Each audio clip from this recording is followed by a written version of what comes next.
So it's a Saturday night. What are you planning on doing? You are now listening to Limited Trust, a Devastator podcast. Let's get into it.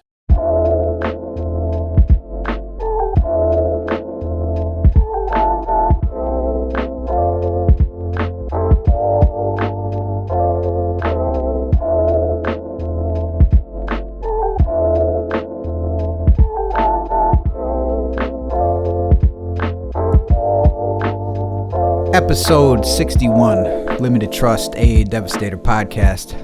We are back in the motherfucking garage again. In the pod garage.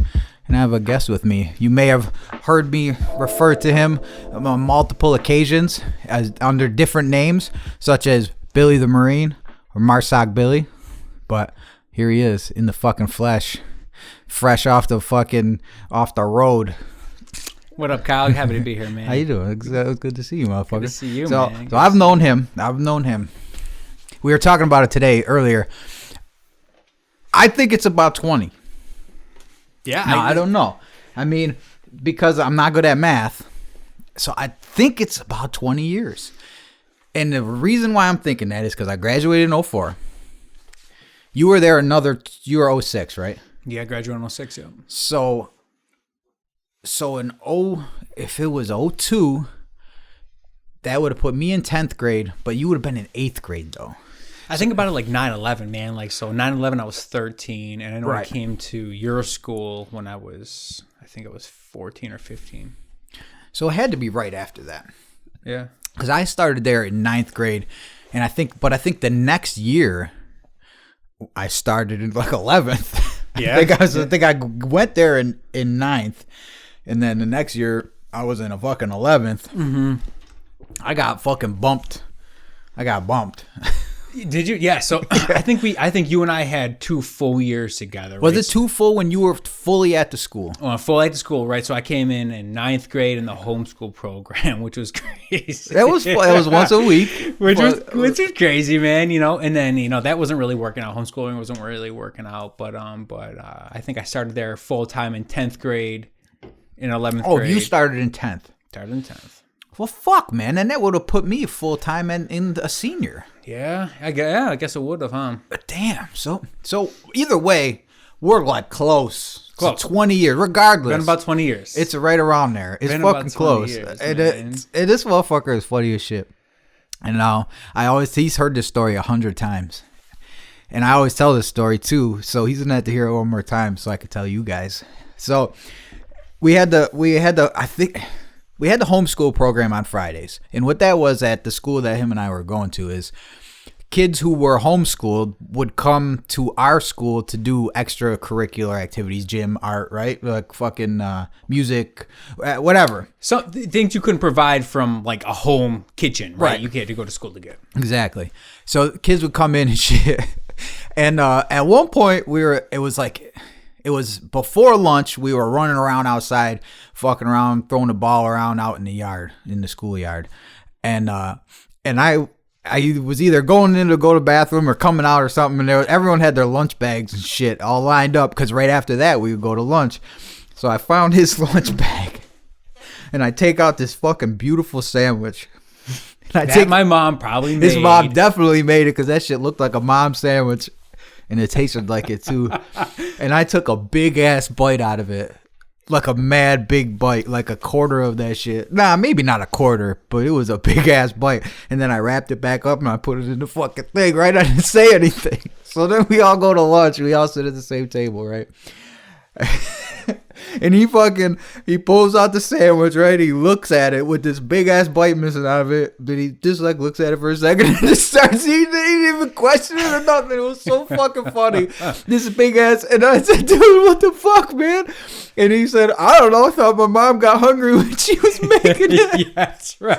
I was like, this motherfucker. That's right. Yeah, that was funny shit. So we used to do a lot of funny shit there. And then when he came full time, then it was just on. We were just fucking breaking balls all the time. I remember you walking. Do you remember today's the day? You You remember that or no? I do remember that. You man. walking on the stage. So let me just like talk real quick how I got to your school. Oh right? yeah, go for it. Yeah, man. So I never took school seriously. Like I never took life seriously, man. Like to be honest with you, I didn't come here to bullshit, right? I'll tell you. I didn't come. I was in public school from kindergarten first until second grade. And then in second grade, my mom yanked me out, my sister out in kindergarten because she didn't really agree with the public school system, right? I think that I was too wild for him and they wanted me on Ritalin. She wanted me on Ritalin, all this crazy shit, right? Whatever. Which is, I mean, if you look at it nowadays, that fits. Yeah, it does. It does. She had the right idea, I think. She did. I'm almost glad she did. She did that, man. Like putting someone on Ritalin, man. Putting a kid on Ritalin is kind of like having them live life, not to their fullest potential, like half-mass, whatever. Right? They want to put him on the shit for years, and I was like, nah. No, it's crazy, right? What kind of little boy isn't like hyperactive? Of course they are, right? Of course. So from public school, we went to what did we go to? A Lutheran school, I think, and then from a Lutheran school, we went to homeschooling. And from homeschooling, we went to the school where you were at, and then full time from 10th, 11th, and 12th grade, and that's when I met you in full time in 10th grade. Yeah. Oh wait, yeah, 10th, 11th, 12th. So that's 3 years at full time. Yeah. So I don't know, whatever. I'm terrible with what was the Lutheran school? I didn't even know you went to the Lutheran school. Was that small? Man, yeah, it was really small. Smaller than fucking our school? Yeah, it was. I think it was. Damn. Yeah, man. That was out in Hamlin. Man. Just I guess if you look on the map, just west of Rochester. That was right. A little small town. Damn. Of course. It's fucking hard to get smaller than that. It is. What was your graduating class? 1, right? Yeah, it was 4. It was me and 3 other ones, right? So I was there. I thought I was there. You came to my grad. Yeah, you came. So it was Hannah. Who was in my graduating class? It was Hannah, Whitney, and it was 3 girls and me. It was Hannah, Whitney, and I don't know who the other one was actually. Me either. I don't know. I don't remember. I'm trying to think of people like. Because the classes were really small, you know, but I can't think of who the fuck else. Small. They were small, boy. They were really small. My graduating class was 1. Yeah. Well, I mean, it was Chelsea, but she was homeschooled. Yeah. So she was on an umbrella program. So it like from the actual school, it was just me and the kid. In the year before that, I don't know if you remember AJ Corrigan. He was the only one that year. I do. He was cool. I wonder what happened to him. I know he was, I used to see his mom at the DMV, and I used to be like, hey, Mrs. Corrigan, and fucking, it's always felt good to, like, know someone at the DMV, and she's just like, yeah, whatever, motherfucker. But I remember fucking, I think he was a CO or something for a while. I don't know if he still is. That sounds about right. Because I know he was, like, trying to, I think he went to school, because we hung out for a little bit after he graduated. And I think he went to school for law enforcement. I don't know if he ended up being a cop or whatever the fuck. Okay. But so the Lutheran school was small, really small. And then did that not work out, or was it like I'm not sure what. So come to think of it, that school only went till like middle school. Oh, okay. Or even elementary school, and then that was all they offered. So it was either go back to public school or do something else. Did homeschool suck, or was it cool? It sucked. Was your mom? Like, no, this is fucking this time. I think she did a pretty good, as best a job she could have done. I think she did. She made sure we got our work done. All my experiences with people were fucking bad. Yeah. Like everyone I knew that fucking got homeschooled, it was just a free for all. It was books laying in the fucking corner. Yeah, it's easy to fuck off. I think when you're homeschooled, like if a parent wants to homeschool their kid, it's easy for the parent to be like, hey, you don't have to do anything. Right. And the kid doesn't learn anything. Right. If they're not interested for the day, yeah, whatever. Fucking go outside. Yeah. So you do have to be, it's an effort on both sides. Sure. Definitely an effort on both sides. It definitely is. Because you have to fucking not look at it as being home for a while and take it seriously. Now, like, and whoever's in charge has to be like, no, you gotta go get this shit done. And that's like you got to report, right? Like that's got to go somewhere, doesn't it? Yeah. So at the end of each year, we had to take these. I guess they were standardized tests where you had to like report in your grades. I think we took a couple of them I think we actually took all of them at home, right? I remember like taking them at the kitchen table, and Really sitting there fucking. Yeah, and my sibling would be at the other end of the house taking our tests, and it was just you finish it up, put it in an envelope, and send it off. And that was that. Somehow we passed into the next grade, like to the next grade, yeah, man. Fucking A. Yeah. So then, throughout that time, we did some dumbass shit together. We did some dumbass shit after school, but we did some dumbass shit during school too. I remember and this is another stupid fucking thing that was just bad stupid. But these are things that I remember. Me, you, and Dubs going to the mall. Yep. Remember that shit? Yep. And this motherfucker, he had the car. I think that was a Ford Taurus. Oh, you're going at the here. time. He said, I don't know what the fuck, we're driving on the road. I think it was your road. Because it wasn't far from your house. We had just left. We're going to the mall. We're going to go to the mall today. My man says, I think I could jump across this ditch full of water, right? And I said, I don't know, man. Bullshit. He's like, fuck it. We're going to try it. I said, someone's going to try it. Not me. I know I can't make it. So he fucking pull over. He gets out and he's eyeing it up. And I'm watching him. He walks down and I'm like, oh, there's no fucking way. It's like, just everything about it. It wasn't like a river. But just the way it was like wet before it. It was like marshy. But then it was deep in the middle. It was like marshy. So you couldn't really get a good launch before the actual water. Man, you fucking went in. Looking back, man, looking back now, I'd look at it and be like, I know I couldn't make it. So I don't know what I was thinking when I was 16. But see, he says that, but this motherfucker is crazy. And he's fucking hyper fucking athletic. So I'm sure he could do that probably blindfolded today. Maybe, man. Dude, you kidding me? Motherfucker. Either way. And sometimes I think that you might have botched that on purpose. This to be funny. And he's fucking soaked and he goes, what do we do now? I said, dude, we gotta go back to the house. Turn around, going back, we don't get can't changed. fucking go like that was this. Dumb. That was dumb, man. That was fun. It wasn't fun. dumb. It was fun. It was fun. And then another time, we're out of school. You hadn't left yet. You you had to still be around. You didn't you didn't enlist. Because the motherfucker will call me sometimes. I'll be like, where you at? And I don't know, wherever I was. So I said, where are you at? I'm like, oh, I'm on Joseph Avenue. It's fucking 1 o'clock in the morning. He's on Joseph Avenue. He's like, I'm just driving around. And he wasn't like doing anything nefarious. He was just, and I'm like, I don't know if you should be over here. He's like, my fucking grandmother lived over here during the riots or some shit. Or where'd your grandma live? Montrose Street. Yeah. We got Montrose Street next to Jefferson High School. That's where it was. Who the fuck? So why the fuck were you on Joseph? Who lived on Joseph Avenue? Oh, yeah, because your dad went to Jeff, didn't he? He went to Jeff. Yeah, man. Fuck. You were just everywhere then, apparently. A bad 16-year-old kid. So then I fucking... So it was one time we're at the Penny Arcade drinking. I'm seeing this band that I used to fucking dick ride. And band name was STEM. Yeah. Yes. I used to do all their graphic work and shit. I got thrown out. That wasn't the night I got thrown out multiple times. I just kept getting thrown out and like coming in, back in, sneaking back in and fucking getting thrown out for underage drinking. And you're like, I was like, we're at the Penny Arcade. I'll be there in fucking 20 minutes or so. Next thing you know, bam, there you are. You're there. And then Gordy gets busted in his shit. Right in his fucking eyebrow. He's bleeding everywhere. Dude, you like said, who was it? And fucking sacked this dude in the middle of the shit. Like, he suckered Gordy for no fucking reason with the nasty elbow. And you fucking handled that shit. And I was like, damn. My dude just showed up, started fucking beating people's ass in the fucking place. That was cool, man. That was cool. cool. A little 16-year-old kid coming in and fucking shit. Well, you were crazy though, man.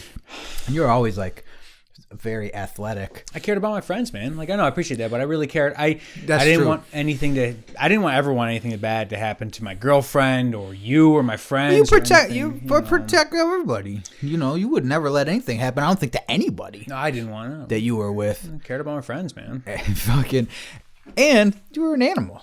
And he downplays it. He'll be like, nah, not really. So this motherfucker at the physical fitness test or whatever at school. He made everybody look like shit. I think. I don't think anyone has done that to this day at that place. What did you do? You ran definitely the 5-minute mile. It was like no big deal. Mm-hmm. Like 32 times around the gym or some shit.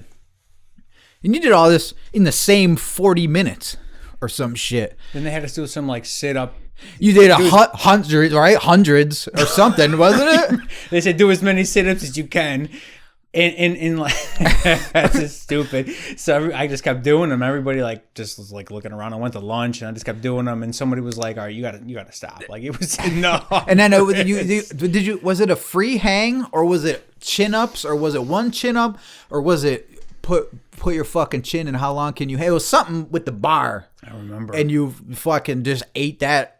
To the point where like you almost had to go last because no one else would be able to do this shit if you went first. Yeah, dude. Yeah, I just blessed, I guess, with that physical activity. I don't know what it is, genetics.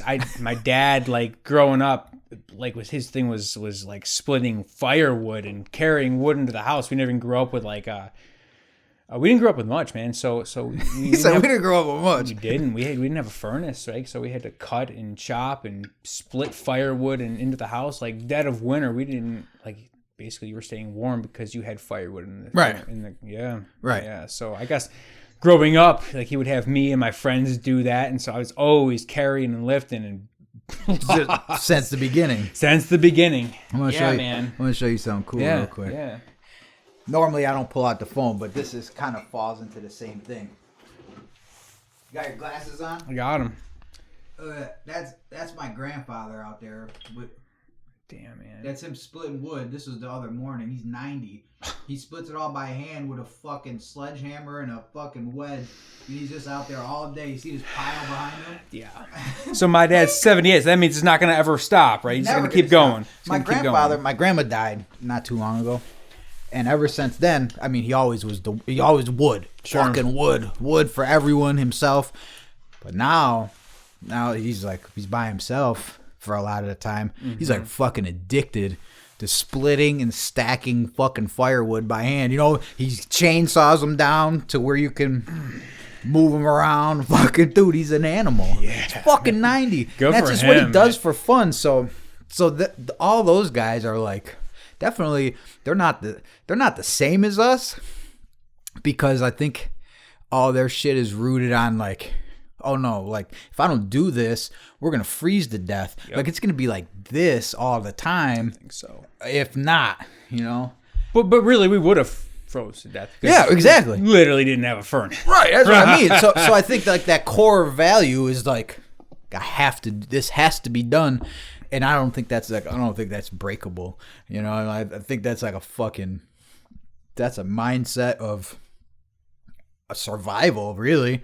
And I think survival instincts they run super deep with everybody, but some people fucking more so than others. A couple thousand years, man. Right? Yeah. Someone said some shit about the fuck was it? Like you're taking a shit. There's like some kind of survival thing. When you're taking a shit, that's why you're like fucking alert or something weird, like because that's when you're most vulnerable or some crazy shit. I don't fucking know. So you graduate. Yep, graduate. Yep. And then we went right to work. Well, you were working then too. Were you working at the restaurant while you were at school? Yeah, I was at the restaurant. I was working at the restaurant since I was 15 or 16. And I remember my senior year, I was able to get out.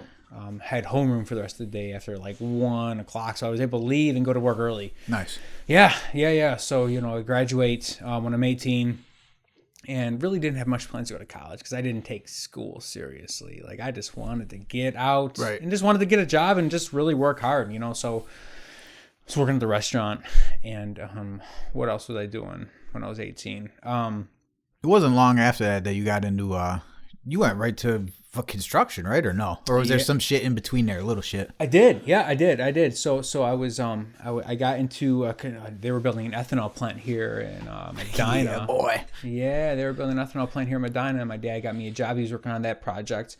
They got me a job working with the pipe fitters and welders Back then when I was 19, I was making $10 an hour, and I thought it was pretty good money. Dude, that was fucking way good. At that time, I was working I had to be right around there working at Piazzas for $6. That's right. Right. That was a lot of fucking, I was like, yo, this ain't bad. It's not bad. So you're making 10, I would have fucking killed for that. Yeah, exactly. Yeah. So 2007, I'm 19 years old, and I'm making $10 an hour, and like, this is really good. I'm working at the restaurant, and then I'm working at another Greek restaurant, and you know, yeah, I didn't have any plans to go to college, and somewhere in that mix, you know, I just decided to one of the restaurants wasn't working. I quit there and was working at the other restaurant and construction and started in college, and it was just like too much for a 19-year-old kid. So what other restaurant were you at? Yeah, so I was at a restaurant called Apollo in LA. Oh, you worked at Apollo? Worked at Apollo, man. That. Yeah, worked at Apollo. It's not open anymore. It's not open anymore. Neither is Christos. I know, he was a fucking nice dude. Yeah, he was. I really like Steve. He's still alive, right? He's still alive, yeah. He was a good ass dude. I never wanted shit, and you always say, get him something. Get him something when I come in to see you. Get him something. You make me a bacon cheeseburger. No. He was a nice guy. He was a fucking cool dude. I remember I was mopping. Yeah, you did. And he said, thanks, man. Yo, he said, look at him. Watch how he's doing that. He did say that. Yeah. Watch how he's doing that. This is what I do outside. I don't know if he was breaking my balls or he was serious, but he was. He was funny though. He meant well when he's saying that, because he fucking liked you. You could do anything you wanted in there. Steve was a good guy, man. He took me under his wing, and really he made me head cook at some point. Like before I ended up leaving, yeah, he made me head cook. It was awesome. Gave me a keys to the restaurant. And so you go over to this Apollo restaurant in Albion, and the guy Telly, he was from Greece, and he hated me. Really? Yeah, I ended up getting fired from there. Yep. You got fired from there? Yeah, so the story is really like somewhere in between, like I quit Christos and I was working construction and working at Apollo and enrolled in school full time, and you know, life really took a turn, right? So I was 19, and one weekend, you know, I had got fired from the construction job, and I got fired from Apollo, and I had already dropped out of school maybe like a month before that. So like I'm 19 and about to be 20, and I'm like, man, I don't know what I'm doing in my life right now. Right. I'm thinking, I didn't want to go to school. I dropped out of school, and you know, I got fired from both of my jobs. So I'm like, how'd you get fired from the construction job? Yeah, for sure. So thanks, man. Dude, we talk about everything here. Yeah. This is all cool shit. He doesn't think this shit is cool. I think it's fucking great. I always did like playing jokes on the I think I'm a funny guy. He's a fucking ball breaker. Yeah. For sure. So I worked on a Sunday one day, and there was this old guy that was a pipe, or he was a pipe fitter, a really old guy, and he would always break my balls, you know. I worked on a Sunday one day, and he wasn't there, so I took this stuff called Never Seas, and it's basically you put it on a bolt that you're going to put into a pipe that's going to be there for years, 20, 30 years, and it's basically gives you the ability to unturn the bolt, and it's not going to freeze up, so you Never Seas, very sticky, very metallic.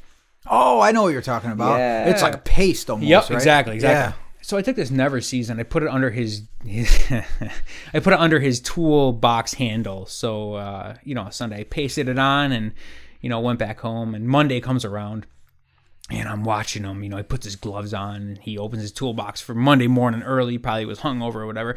Opens his toolbox, and I see it on his gloves. And he starts grabbing his tools. He gets on his tools. He gets on his tape measure. You know, he puts his hard hat on, so it's everywhere at this point. And by the time he figured out it was everywhere, and by the time he figured out it was me, like, he was really, really, really upset. Really upset.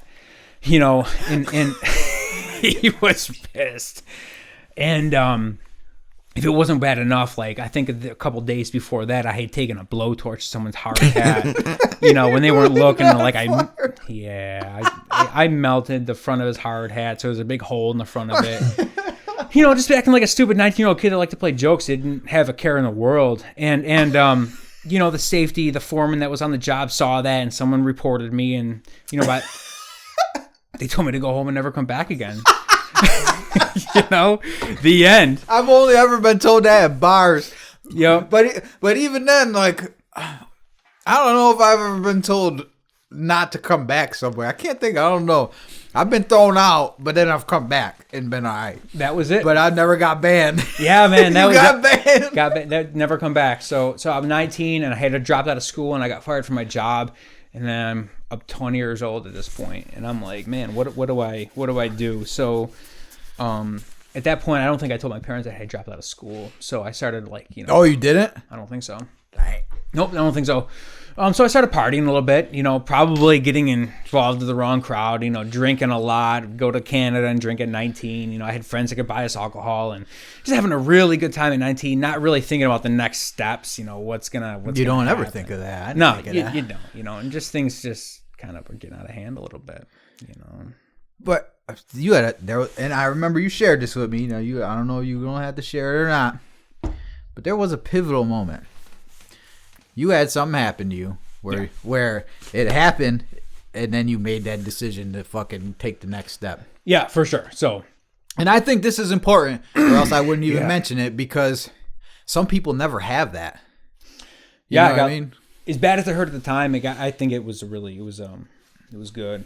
So I had this plan to go turkey hunting with my dad in the morning, and I was like, yeah, I'm gonna be home at 4 a.m. And there was this bar with the same town we went to school in, the 31 Club. Oh, you went? That's where you went? Yep. They would let you drink underage there, and I got really drunk. I just, again, wrong crowd. Didn't make it home. Ended up puking on myself, And I came home not at 4 a.m, but like at 9 or 10 o'clock in the afternoon, and I walked in with. I didn't think I could clean myself up at that point, but I walked in, and my dad was like, you don't make me proud anymore. Damn. And I'm like, man, I got fired from my job. I dropped out of school. Like, I got to do something in my life. Like, that really hurt. Because I respect my dad a lot. Right. I know that. His dad's a fucking great dude. Yeah. Always been. Dude, you brought me in there. I looked like a fucking total animal.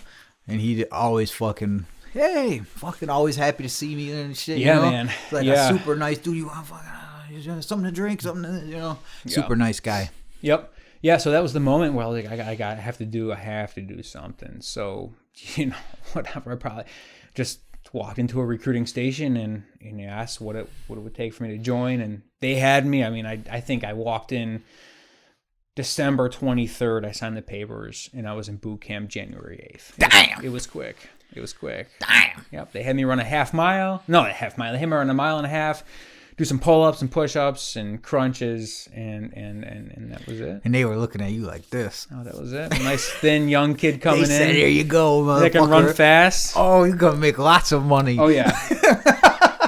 See that out there? You're going to be having one of those. Yep. Yep. Now, I don't know. Maybe that's true. But at that point, even, man, to be honest with you, I really wasn't even taking life serious at that point. Like, so they have to take this ASVAB. The ASVAB. Going in, didn't study for it. Just took the ASVAB, got a terrible score on it. I think I got Did you? I don't think I ever asked how you did on it. I think I got a bad score on it, but I still qualified for what I wanted to do, right? So I wanted to be a communication. I wanted to carry a radio in combat, right? So be the guy with the radio antenna sticking out. And when I signed the contract, they said electrician slash communication. So my recruiter was like, yeah, you'll be communication. Bam, no big deal. He was fucking lying, wasn't he? He was fucking lying. So, yep. What's the MOS? Yep. So What was that? 0311? No, that's... So I don't remember the number. What was I don't remember what a radio operator was, but I remember what my MOS number was. It was 1141. So I didn't know what it was going to be until I graduated boot camp, right? So Oh, really? Actually, even further than that. So go to boot camp, 16 weeks, graduate, go home for your 10-day leave, and then you go to this combat training for a month. And at the end of combat training, they're like, all right, everybody's in like a big formation. And I know I skipped out a lot of stuff about boot camp and everything, but I don't really feel like it's that important. Just boot camp, whatever. Well, we'll circle back. Sure, we'll circle back. So, you go through boot camp, you go through your month training and combat training, and then they're calling people, and I'm like, yeah, I'm going to stay here in North Carolina, and I'm ready to call my name to go to communications school, whatever. And they call my name, and they're like, they call my name, California, and I'm like, California? Right. I've never been to, I thought I was staying here on the East Coast. Right. And come to find out, like, I was not going to be a radio operator. They put me through as a utility guy, as an engineer, an electrician. So, basically. Was that a letdown? Were you like, Yeah. Did you feel like you got bamboozled, or you're like, this is bullshit? I was me. pissed. Yeah, I was pissed, because... And you just did all that. You just did all the shit. Yeah. And then you find out. Yeah. Fuck of you. course. Little did I know, like, I'm thinking, like, oh man, electricians are never gonna see combat. But little did I know, like, we'll figure. We'll talk about it a little bit later. But I'm just like, man, I'm just gonna be like some normal whatever. I'm never gonna be outside the wire. Never gonna see combat. The cook thing. The cook thing. Yep. Pretty much. Right. Pretty much. So. Yeah, go to electrician school in North Carolina, and then graduate and go out to California. Does any of that carry over to like what you learned electrician wise? Mm-hmm. Could you do some shit in here that you learned there, or is it pretty specific to military? What the fuck is the word I'm thinking? Applications.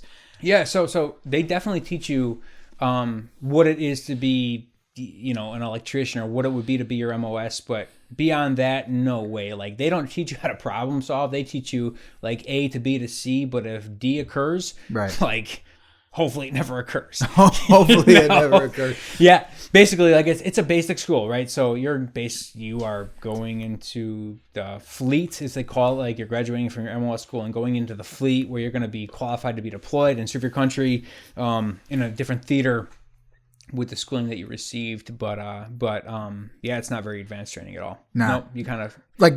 Could you take apart that fucking outlet right there? I definitely think I could. Yeah, I definitely think so. But the things that they train you for, and the things that you see overseas, like, yeah, they train you like, yeah, this is just, wire up a two-way switch, on and off, and you're good. And then you get to deployment, and you're like, holy shit, if this generator doesn't work anymore, right, and we get attacked, the sirens aren't going to go off. Right. Like, there's an added level of stress. Yeah, there's a little bit. Man. Now you're like, so, fuck. You're really struggling to learn as much as you can when you realize how serious it is, in theater. It really is. Right. And it's not just you. It's not like the generator at your house goes in a snowstorm. It's gonna be fucking cold. Your fridge is gonna go bad, or whatever. Or it's gonna in the summertime. All your shit's gonna fucking, like, if something you did is fucked up, people's lives could potentially be at stake, right? Big time, right? So if that generator fails, you are in, people could die. I mean, and that's just one thing. That's just a generator. There, and I'm sure there's multifaceted. There's all types of shit, right? Oh yeah, big time. What were some other things that you had to work on or were responsible for? What they trained you for before a deployment? Like, what other things did you learn as far as that goes? Yeah, for sure. Okay, so that's a really good question.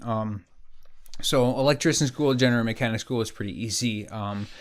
You do a lot of your training when you get to your duty station. Okay. So I knew where I was going. I was going to California, a little place, terrible place called 29 Palms. It's a terrible place. And I encourage everybody to Google it, 29 Palms, California, right? It was actually such a bad, terrible, desolate place. Like, the Air Force used to own it, and they deemed it unlivable. but you know who said this is great? Yeah, bring it. Yeah, Marines come in and just inhabit that bitch, right? So terrible. The Air Force isn't that wild? Yeah, the Air Force deemed it unlivable, and the Marines came in and claimed that it's a duty station. They said, "Oh, hold on now, before you go and giving this thing away." 100%. All right. So I'm thinking, like, never been to California. This place called 29 Palms seems really nice. Like, right? Sounds like a resort. Sounds like a resort. Damn right. Yeah, of course. 29 Palms. So I drive from where we are right now, from Rochester, and I drive the 34 hours out to California. Oh, yep. That was in the Tiburon? It was in the Tiburon, the Hyundai Tiburon. Boy. Yeah, motherfucker. And it was scary. It was scary. Like, if I broke down, I mean, you go alone? Yeah, the first time. I did That's go alone the first time. Ride. Yeah, you know what? No, I didn't. Was Rob with you or no? I didn't go alone. No, I stopped in Georgia. And I met my buddy Walter, and he was following me in his truck. And then we met another person that was in my class. Her name was Lacey, in Texas, and we all drove out together. So Walter followed me in his truck, and Lacey and me were driving together in my Tiburon. We all checked in together. Was that a longer ride going to Georgia first, or is that kind of the way it was? Like you went down and then straight across kind of thing? It probably was a longer ride. Like, I mean, from New York all the way down, take 95 to 40, and then, you hop over on 40. This motherfucker knows that shit. Yeah, 40 and get through Texas, and then all the way to California. And then on 40, you go south to 15, and then you're in town. But yeah, we're driving over there, and we're like 29 Palms, and looking at the GPS, we have 3 hours to go, and we're like, man, we're in the middle of nowhere, we're in desert, and I'm like, maybe in the next hour, 2 hours, a lot can happen in a couple hundred miles. Yeah, we'll hit a nice town. This has got to be where we say we'll hit a nice town. There's got to be palm. We will be in somewhere nice, and I'm 30 minutes out, and it looks the same. I'm like, oh, we're fucked. Like, here we go. Is it like? Because I've been to Las Vegas, right? Yep. I flew into Vegas. Was in Vegas, right? Yeah. You know what you've been there. Yeah. But so the only like desert that I have kind of experienced is flying out of Vegas in the day, because I came in at night and I could see like, okay, this is I'm in a fucking airplane. So I've never experienced what that's like.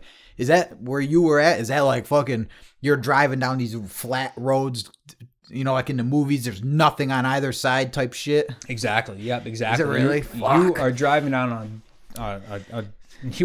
a paved road, and if you look to your left, to your right, you're seeing nothing but desert and mountains. Mountains in the background and shit. In the background. Is there fucking dead armadillos and smashing the road type shit? I'm talking like tumbleweeds going across the road, no cars. You are in the middle of nowhere. Can you go 100 miles an hour, or is it not recommended? Easily, yeah. Just rolling? Easily could. Easily. No shit. No cops, no cars. And that's right to your spot, just like that. All of a sudden. Damn it. Yep. We're here, yeah. You pull off the 10 and you go, I think, man, looking back, I think you might have gone east, maybe, off the 10, and you go through a little town called Yucca Valley, and all of a sudden you're in 29 Palms. And I think, like, anybody listening to this podcast, I think the major town that people might know of is called Palm Springs. So fucking yeah. Okay, that's where Bugs Bunny was always going, right? Palm Springs. So that's kind of like Hollywood's backdoor kind of thing, Palm Springs. But Palm Springs, 29 Palms, maybe like an hour apart. But 29 Palms blows. It sucks. Middle of nowhere, so you roll in, and is there a town? Like, is there like the very small? I mean, a couple of bars, couple of the family restaurant, couple of family restaurants. I think there's a Denny's there, but yeah, there's really not much. Damn. And there you go. Now it's fucking time to make this shit home, huh? Really not much, man. But I was happy to be there, man. Like, whatever. I got. You're in California. You did just drive across the country. Yeah. That's kind of cool. I know. I've never done that. Yeah, so. yeah. I would have a job for the next 4 years. Like, let's make it happen. So, to be honest, like I did this was not an aggressive ground pounding unit, right? This was I think it was called VMU-1, so fixed man unmanned what is it called? Oh my god, I'm trying to think what it was called, man, back then. So VMU-1, fixed manned unmanned aerial vehicle squadron 1. So basically it was spy planes. And so there was that's you are in that group, and how many are in that group? 1,000? No, and I think the whole squadron, man, I think it was only like 250 of us, right? So you had your utility guys, you had your people that fixed the planes, that flew the planes, you had your intelligence, you had like. And these are drones, unmanned, I'm assuming. Yeah, big drones, could fly like way, way high above and zoom in, and couldn't see people's faces or anything like that, but you could definitely see activity of bad guys, basically. What's the famous one? The famous drone. When drones in the military sense started to become known, what was the famous one? Was it a Predator? Predator is a thing. Is that the one that was like that they put in the movies and shit? That's kind of like the introduction to unmanned aerial warfare. I want to say was that. That's what they showed in the video, right? So like, Predator was big. Predator was a big thing. So there were a couple of drones we had, right? So there was one that would launch and land like on an actual runway.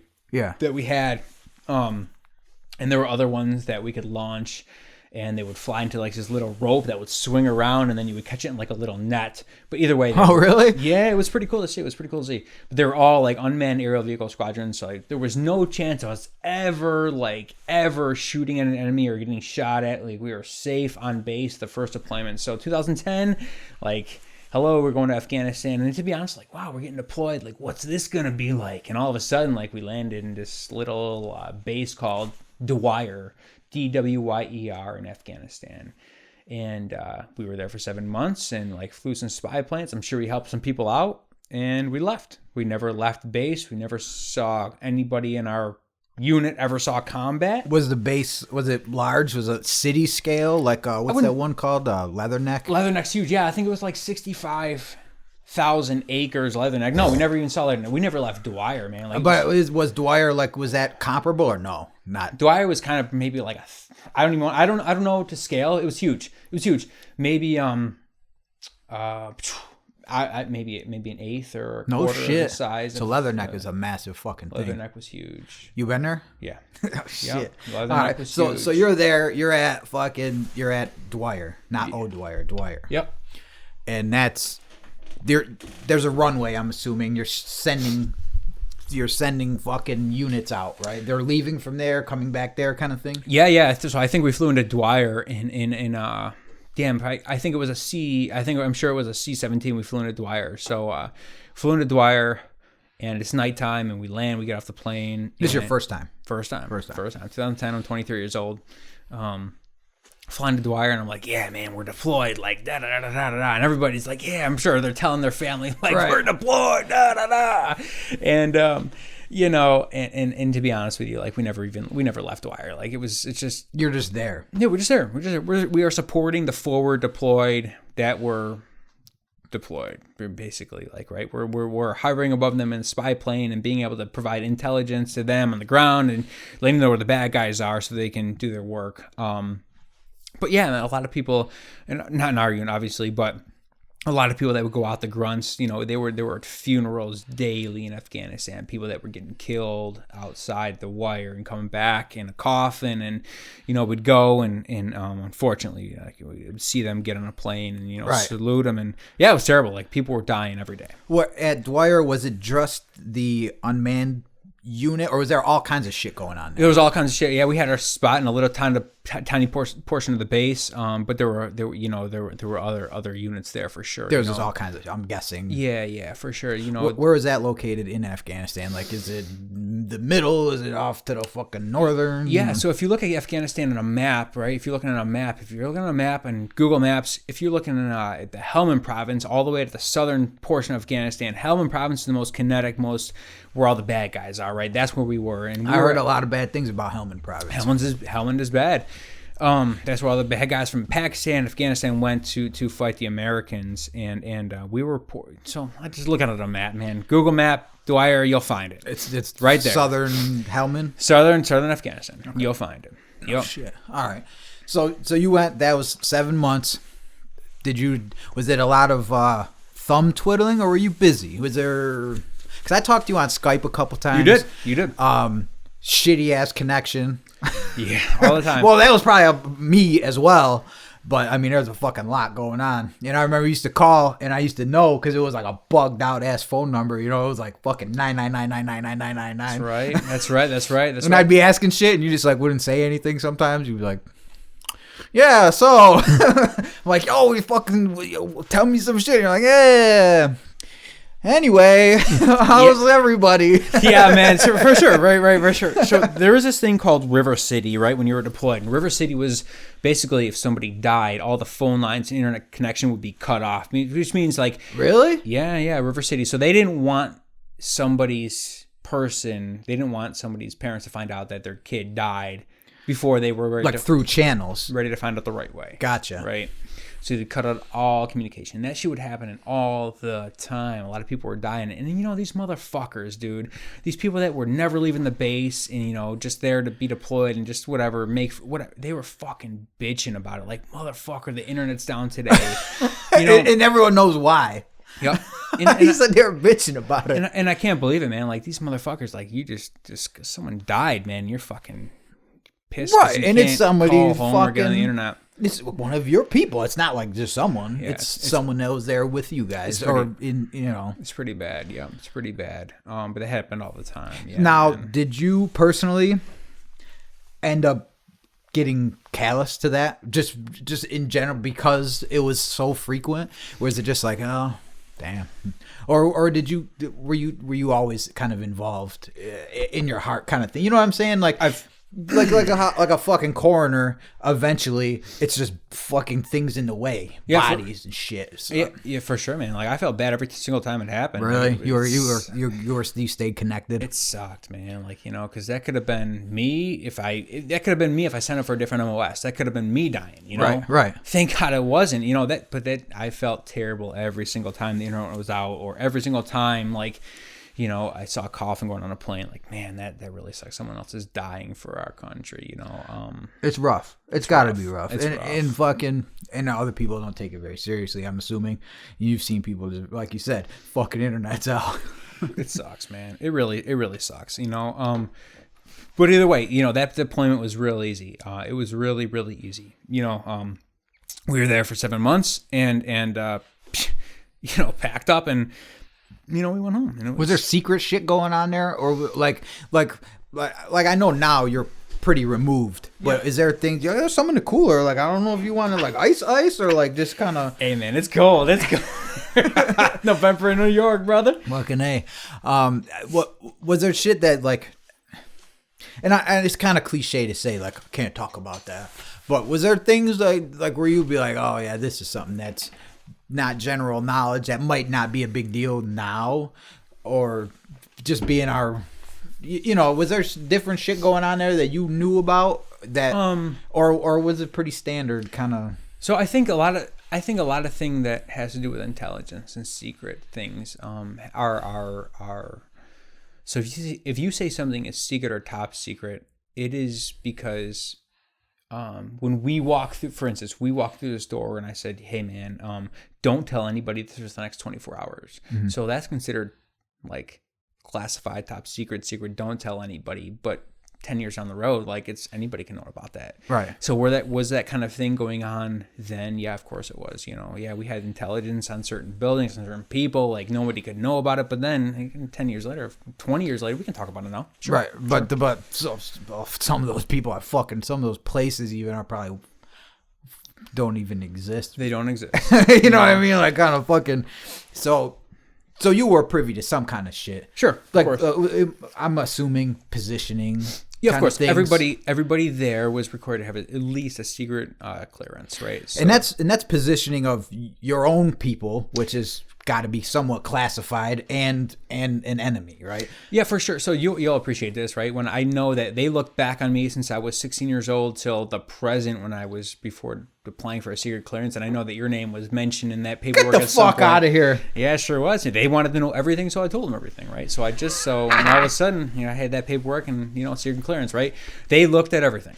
Yep, and I wasn't about to leave anything out. Well, because you don't want to seem like you were hiding anything. No. Well, you didn't really do a lot of fucked up shit or get caught for a lot of fucked up shit as a kid. So you didn't really have a whole lot. Fucking with you, right? No, I didn't. Well, obviously, because you continued on, you got clearances, you were, Yeah, man.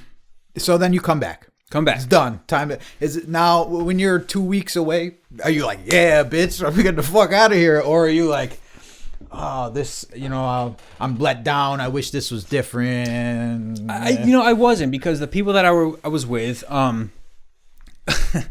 their ignorance is bliss, right? They can cheer on like, yeah, we're coming home and we're safe and we did a deployment, blah blah blah blah blah. You look at some of those people's Facebooks, man, and you would think that they have that Medal of Honor, and they never, and they never. You don't know what I've seen. Yeah, man. Yeah, and they never actually left base. Like it's pretty sad, to think about it. Like some of these dudes, I know one in particular that I would love to roast right now. Like he never left base, and he talks like he won the Medal of Honor. Like he was in some shit. Never did anything. Look at his ribbons, man. Do you think he has a combat action ribbon? Nope. No. Do you think he has any valor combat awards? Nope. Right. Nope. Never left the wire. Like congratulations, you were deployed. Like you didn't see anything. Right. You saw nothing. You did your service, and you got paid for it. Your job was to fix the spy plane. Your job was air maintenance. Your job was to fix spy planes when they landed. Like, congratulations, you never saw anything. Right. Yeah. And when I say you got paid for it, it wasn't like some meritorious extra out of the fucking way. Like, you were doing a job that you were being compensated for. Pretty much. You know, like I heard a lot of people say in the past, you know, it's kind of bothered me. Like, I gave 20 years to that company. Well, they paid you. You didn't work for free for 20 years. You know what I mean? Like, in different situations, people wanting things that you got paid. You know, maybe, I don't know, you should have found a fucking different job. Like, if you got fucked in the end, that's one thing. But if you chose to work somewhere, you got a paycheck, and then you didn't end up where you wanted to be, who the fuck's fault is that? You know, like, obviously, they're going to keep paying you if you're going to keep showing up. So that's what it sounds like when you tell me about these other people. They're like, they want it to be something else. They want it to be, and you're like, bitch, you got paid. You were there. Shut your bitch ass up. You ain't do shit. yeah, man. You know, because at the beginning, like when you join the Marine Corps, you have the ability to say you want to be in a combat role or you don't want to be in a combat role. And, can you say like, I don't want to fight? You can just choose like you can. I mean, I wanted to. You can choose. Okay, let's just put it. If you're choosing an air wing for a very specific, if you're choosing to work on spy planes, you're not going outside the wire. Right. You're not going outside the wire. But how much did you have a lot of choice? You didn't sound like you didn't have much. Like you kind of set your direction, but they kind of put you, right? Kinda, yeah, man. Like, so I wanted to go in as a grunt, and the recruiter like kind of steered me towards the radio operator and electrician route, right? And whatever, you know. So that's just what I did. But if you're going in as somebody that works on spy planes and works as there is no chance you are ever going to see anything that's knew that going to affect your mental state. You could have been infantry, fucking whatever. Yeah, right? Man. Yeah, I get they serve a choice, but man, the thing is, like, don't talk like you don't talk like you've seen something, man. Like, don't act like you're doing the Medal of Honor. People do that in everything. You know that. You've been around enough people in your life where motherfuckers, like, when I tell stories and you know, you've known me a long time. You know, like, if I'm telling this story, this happened. A lot of people would say dumb shit, and that shit never happened. Yeah. Or that shit wasn't what they said it was. Or, you know, it was like, oh, and then fucking this and that. I got PTSD from shooting in the streets. No, you didn't. You know what I mean? Like, no, you didn't. I wasn't shooting in the streets. Did I live in the hood? Fuck yeah. I lived in the fucking hood. Was the shit crazy? Did I see dead people? Yes.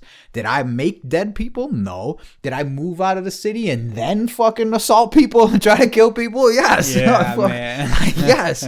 You know, like that's, so I lived, so you won't ever see me out there like, yeah, I was fucking shooting, busting fucking 30s off in the streets. Not that wasn't me. I wasn't doing that. But was I in the streets? Yes. So I see what you mean, where people always, they want to act like, well, you know what, man? You think a lot of people got fucked because they believed the brochure. They thought maybe they were gonna be fucking force recon, fucking painted face, killing people with a knife. I mean, and then they're fucking making coffee. Maybe, but they chose it in one way or another. So however, if you got fucked you got fucked and you joined, whatever, right? You realize it by the time you're 3.5 years in, it's come time to re-enlist. Like, you can re-enlist and be something different. Can you change it up when you're 100%? Because she's talking about doing the Air Force, and I told her, do that if you want to. I said, if you want to do something, and it's kind of pussy shit, I told her to do the Space Force. I said, you should do that shit. That's new. That'd be cool. But I'm more pushing her towards to try to get some fucking help. We don't got shit. Mm-hmm. You know, like, get that Montgomery GI Bill or whatever the fuck I don't know what they got going on now. If they still have that going on, go do fucking, I don't know what the Air Force, if they got 2 or 4 years, whatever. I'm like, dude, do that for a little bit. Learn a little something. Fucking get something out of it. You don't have to make it the rest of your fucking life. But I didn't know that you So when you re-enlist, you can change. You can say, I want to do something different. Absolutely. Yeah, absolutely. Now you went. So you did a tour. Now, in your 4 years, where was your tour? In there, halfway through your first deployment? Yeah. I'm just thinking back. So I turned. Trying to think. Like I think I turned 24. I think 24 in Afghanistan, and that would have been my third year. Yeah, I joined in this January. That was my third year in the Marine Corps. So when I got back from deployment, that would have been time to make a decision. Are you staying in, or right. are you going to do something different? Right. And I chose to re-enlist, and at that point, still, like I really wasn't ready to go to school. Right. I wasn't, man. I liked hanging with the guys and drinking beer, and you always had, it was just such an easy, fun life, and you were guaranteed to get paid, right? You're living in a barracks. Kind of like a dormitory, and you knock on your buddy's door like, hey, let's drink some beer, let's go out on the weekend. Right. Who wouldn't want that life?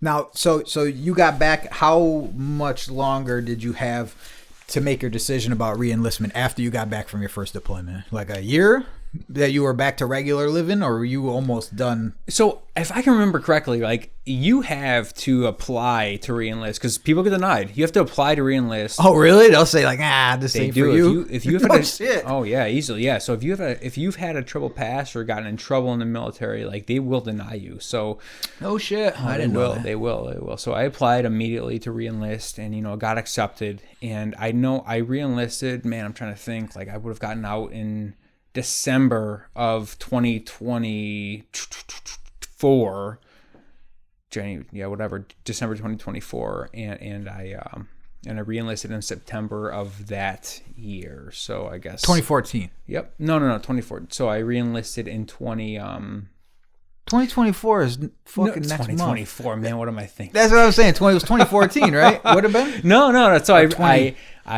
got in the military in 2008. 8, 9, 10, 11, 12. So it would have been 12 would have been re-enlisting. 2012. Right? Or no? I think I re-enlisted in I was in for 7 years in total. So I got in 2008, 9, 10, 11, re-enlisted in 2011. 11. And something like that. Yeah, something like that. Dude, we're shitting on math today. I know. We both totally went to the same school. Go figure, right? So something like that. So you got back. You applied to re-enlist. Yeah, it was a long time ago. So I applied to re-enlist immediately because I didn't want to go to school. So boom, re-enlisted, got accepted. Boom, got the enlistment bonus. Actually, I didn't get.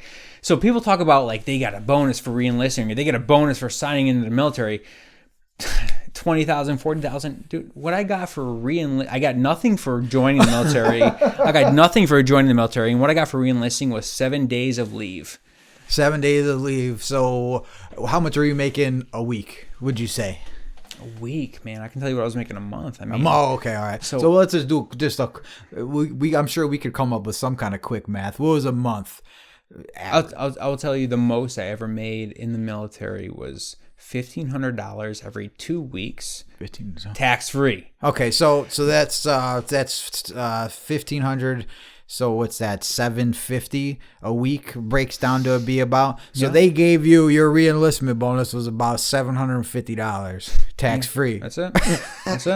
And that week's and that $1,500 tax free every 2 weeks was well deployed as an E4 or E5 in Afghanistan, right? So I re-enlisted for basically nothing, but I loved it, right? I loved right. Yeah, I did. I did. I loved the military standard. You were fucking in. I loved it. I loved it, man. Like I was all about it, right? So I was definitely super fat. I was a good runner. I was good at doing pull-ups and crunches. I remember you saying fucking.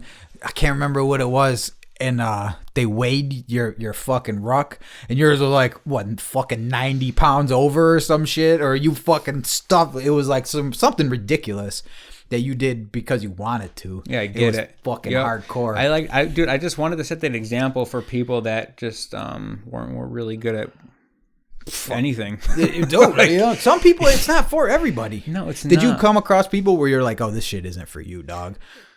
How the fuck did you get here? Yeah, you got here because you can breathe and you have a pulse, and they just want somebody to be able to do something. They need bodies. They need bodies, man. Because you guys, what's the raw 250,000 Marine Corps sits around there? Yeah, I think back then it was like 180 or something. I think it was 180 or something. Yeah, go for it. Damn. So what? So there's certain points. He's got to step off to the side real quick. So 180,000. So they're just, anybody can just fucking be in. You can fucking, not anybody can be in, because I don't think I could have been in. But when I tried, they fucking laughed me out of there a little bit. But I wanted to. You had me sold on that shit. You did have me sold on. I'm not gonna lie to you. I was like, fuck yeah, I'm gonna do this. And what you didn't tell me was to just lie, so I didn't. But yeah, it would have been good for you. But looking back, man, it changes you. It changes who you are. Forever? Nah, yeah, I mean, yeah, it does. It does, because you can never unsee what you see. You can never undo what you do. This is true, but that's true with anything. I mean, we were driving on fucking transit last year, and a guy got hit by a car and was dead. And all the kids, I said, don't look. And what do you think everyone does? Of course they do. Fucking look. And there's this dead guy fucking stretched out. Sure. So you can, you could be driving down the road and see things that you don't want to see, or walking out of the YMCA and see a man who just jumped off the fucking Driving Park Bridge all stretched out down there in his flannel. So that can happen anywhere. Yeah. But when you say changed, do you think who you are as a person, your skills, or what makes you as a person, was that different? Do you operate differently every day because of your time? Yeah, it's a really good question, a hard question to answer. Do I operate differently? Or are you more disciplined? Or did you always have that? You know what I mean? Yeah, I don't know. Did I always have that? I don't know. So when I went to boot camp, I had zero military experience. I graduated top 5 in a class of 87. So, I mean, did I always have it? I don't know, man. I guess maybe, but that reinforced it and made it better, right? I heard that shit's kind of soft a little bit now because of everyone's a pussy. It probably is. And you got punched in your shit, didn't you? By a fucking by a DI. What do they call them? DI drill instructors. Yeah, that was real nice. That was really nice. But I probably deserved it as a 20-year-old little punk ass. They're fucking getting you ready. I guess. I don't blame them, man, because they knew that you had the possibility of seeing some little kid get run over by a Humvee. They see that kind of shit. They know that you have the. So our drill instructors are typically in your era, because now we're in like a whole different fucking era now. Had they already been in? Were they in like that Fallujah type shit, and then into? So when I went through in 2008, like that. So you were looking at drill instructors that had already been forward deployed to probably Fallujah, probably deployed to Ramadi. Ramadi was a big one. But yeah. So they kind of. They were pretty and hard. That was new for everybody, right? Yeah, it was. I mean, right? We haven't been to war since a real war since Vietnam. And right? We went to the Gulf War, but whatever. A lot of things I listen to, people say like fucking. They were trying Vietnam era jungle fighting tactics, and they had to learn, and everyone just learned from the next rotation or the last rotation, and they'd say no, you got to do it this way, and then they go out there and get fucking smoked and this and that, and then they'd say no, you got to do it this way. So it was like everyone was learning as they went. A lot. So these people they had been there. A lot of learning. So they came back. I think that a lot of I saw the ribbons that they had on their chest. A lot of drill instructors that came back that I had were back from deployment, and they were fucking pissed, man. They really? Yeah. They were mean motherfuckers. They were mean. They were mad. They were pissed. Like they were like, we want to make these guys really hard because it sucks being deployed in a place where if you get captured, I mean, not even, let's just talk about how it is. Like if they kill kids and they rape girls and they kill. And this is real. This is documented. This is shit that happens. Man. They're savages. That's really what they are, man. They will take your wife and kill her in front of you and your child and rape them and then kill you. And these are your own people. Yeah, this is not like our. I mean, I'm sure they would do it if they had the opportunity for us, but this is their own countrymen. Yeah, people who aren't with the fucking program that they're. No shit. So I never went to Iraq. But my drill instructors and plenty of people before me did go to Iraq, and they got to see how it was. I wish I would have been able to go to Iraq. I never did, but I went to Afghanistan. And they're different. I mean, they're different enemy, right? So politically, right? So you're looking at Iraq. You're looking at something that, I guess, if I'm not correct, like, I apologize, but something that had the potential to be democracy like we are today. Right. But if you look at something like like Afghanistan, you have fighters that are born in Afghanistan, hard and bred and ready to rip your head off. Plus you have fighters coming in from Pakistan that are super hard and just, they do not believe that we have the right to live in America how we live. Right. Now, you have a biased opinion. I'm gonna ask you to pull your bias out of that. Sure. Right? Are they hardcore motherfuckers? They're hard. Are they like fucking like? Are they warriors? Are they pussies? Are they both? Are there some fucking real hard living, hard nosed fucking dudes over there? Yeah. Taking out the evil fucking part of some of the evil that is committed and shit. Yep. But would you say that are they formidable enemies? They're very hard. So here's like one case. Just they're very hard and difficult to kill, and smart and good on the battlefield and know how to maneuver and know military tactics. We have guys that go out for a year or 7 months, and they leave and come back with the new guys, and then 7 months will go by and they'll leave and come back with the new guys. Right. But these fucking guys don't leave, man. They just stay there. They're just, that's their whole life. It is their whole life, man. They're there to kill Americans. They're not leaving and going on holiday or going on. Right, they're not leaving right. and going home, man. They were there to kill us. And that was day in and day out. There probably wasn't a lot of days off. Nope. They're not sitting around watching the fucking game. Nope. Talking shit. Nope. So they're, but then again, like what you've told me in the past, like that's kind of the way they want it. Like they don't have to be. You said they live in it's like the equivalent to like 500 years ago. Yeah. In a basic sense, like fucking. So yeah, that's the thing, man. So can we go to the second deployment? You can say anything Cool. you want. You can go. We can roll. So you come back. You re-enlist. It's time to go again. Yeah, man. So yeah, I come back and re-enlist, and I get orders. Like when you re-enlist, it's very common to say you're going to go to a different duty station. And so I actually didn't tell you when I re-enlisted. I got 5 or 7 days off, but I also got a preference of a duty station. So I chose to go from 29 Palms, California, to Pendleton, California, which is Oceanside, California. Oh, I remember Oceanside. Yeah, basically a suburb of San Diego. Beautiful, beautiful, beautiful. So I went to Pendleton, California, and my duty station, right where I was getting stationed, was with 1st MSOB. So what is 1st MSOB? Is 1st Marine Special Operations Battalion, which is a subset of recon and then force recon. So recon goes up in the military, and these are guys. I guess how I heard the story is recon is guys that go out and gather intelligence, and then force recon are guys that go out and gather intelligence, but then may do a little bit of extra things on the side, maybe a little more hands-on. Sure, appreciate it, yeah. And so MARSOC is stood up after Force Recon. They kind of disbanded that, right? Or split it. So I don't think there is any Force Recon left anymore, right? It's called MARSOC now, and I think it was in 2006 actually that started. MARSOC was formed. So there's 3 of them now. There's a MARSOC in California, Pendleton, and I think there's a second one in North Carolina.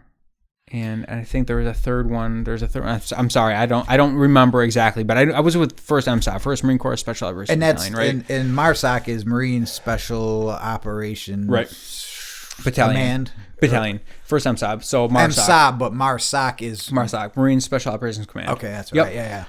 Yep. So I saw that on my re-enlistment paper, so I'm like, whoa. So then no one tells you. I mean, they tell you, but it's like you open this shit and you kind of just get what you get. You said, "Oh shit." And so I kind of felt like blessed in a way, like this looks kind of cool, right? So did you know what that was, or did you have to be like, no, I had no idea. I had no idea. What the fuck is this? I just know it was a ground side unit versus an air wing unit that doesn't go outside the wire. So I'm like, that's kind of awesome. So they did this, like when you re-enlist, they look at your I don't want to say qualifications, but they look at what your service record has been. So they rate your Marine as like a first or second or third or fourth tier Marine. So I rated it, I topped in as a tier 1 or whatever, top 10% of the Marine Corps, right? So they look at your physical fitness, your ability to take tests, I guess, and all these other things. Your meritorious promotions. I was meritorious promoted in boot camp, and then got a meritorious promotion, corporal promotion. So that boom, was boom, that boom. fucking board, right? Where you Yeah, had to yeah. go- I went up on a meritorious promotion. Boy, So I remember that shit. with good scores and good test taking scores and 2 meritorious promotions of the top 10% of the Marine Corps, they put me in this special operations unit. I was like, yeah, let's get it. So Right. whatever, let's get it. So re-enlist. Let's go to Pendleton So now you're in Pendleton, and you're with MSOB with MSOB. Alpha.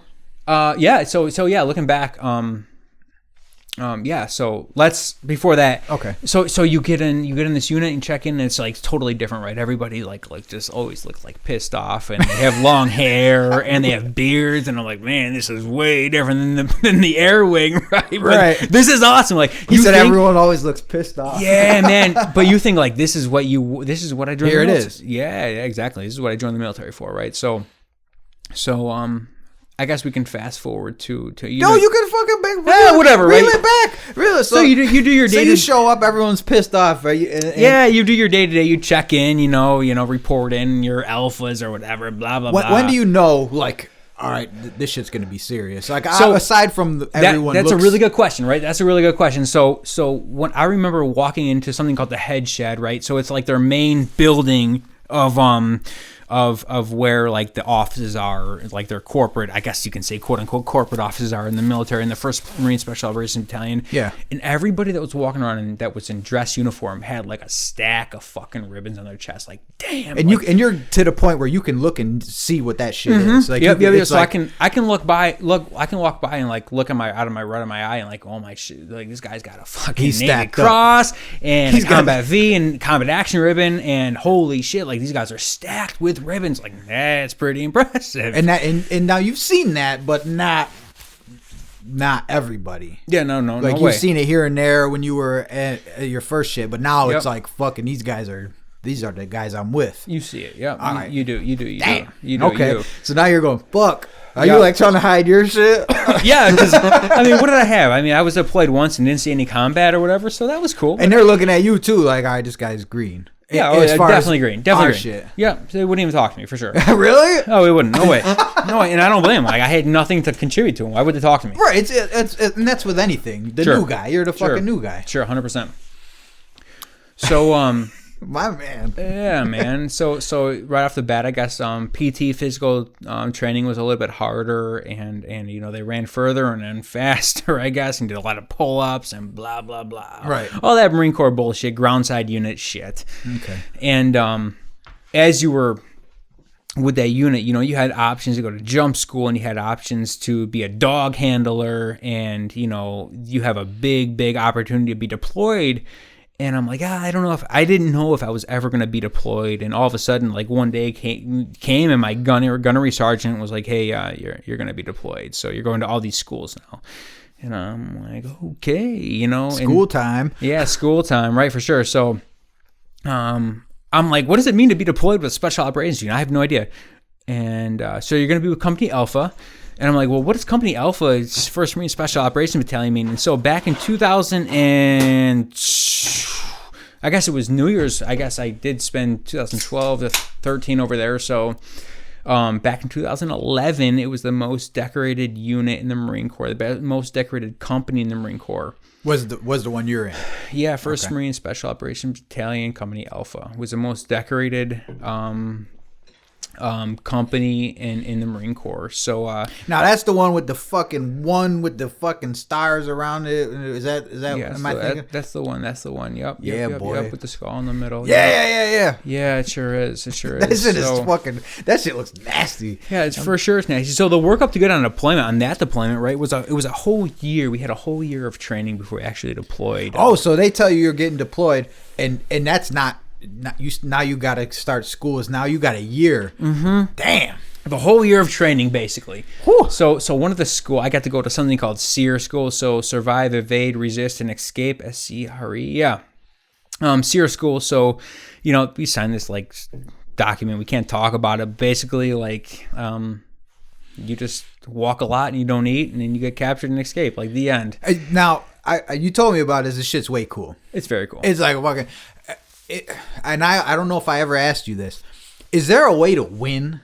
Like, can you fucking get to the point where they're like, we can't get this motherfucker? No. So the guys that the people that run that course are very, very good with what they do, and there's no way for you to come out successful. You just can't do it. Nope. Are they cheating? Nope. Do they got a fucking thing on you? I don't think they have a thing on you, but they know there's just no way to cheat. No shit. I mean, for them, like, you don't have like a fucking GPS transmitter they got on a tag, so they're gonna find you. They will find you, and it's kind of crazy to think about. Like, they unleash you in the woods of North Carolina, like whatever. Like, it's very. I don't want anybody to listen to this and be like, oh my god, this is what SEER school is. But I don't want to spoil it for anybody, but. Fuck it. Who gives a... Dude, it's out there. Believe me. It's an awesome school. You think motherfuckers will be like, you cocksucker? Dude, the people that I tried to get it out of before I left, I was like, dude, just tell me. Just tell me what it's like. And they're like, I'm not telling you. All right. So with a roundabout way of going... Because you've told me some shit about it. Because obviously, I'm not looking forward to it and trying to get, an edge on anybody. But it's difficult. And it's...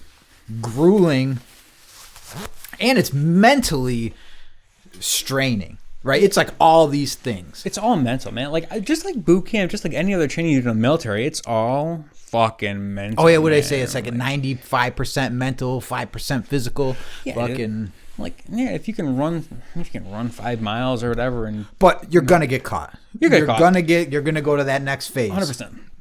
100%. And you will go through the survival. What is it? Survival, evasion. What? SEER. So survive, evade, resist, escape. So you will see all of those. Oh yeah. No shit. All right. And then, and how long is that whole process? 6 weeks? A week? So I think it's a week in the classroom and a week in the field. And now when you're in the field, that's when it starts. So they're gonna teach you things to help you get through this, and then they're gonna be like, "Fucking, what do they do?" Tell me how it starts. We don't have to get into details. Trying to think back to it. Are you in the back of a truck and they say, "All right, everybody out"? Yeah, man. So so. That's the thing.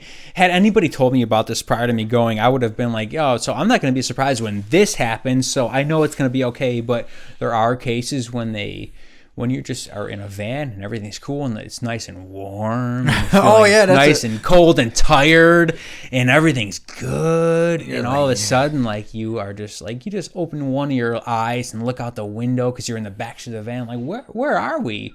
And all of a sudden, like, everything's white.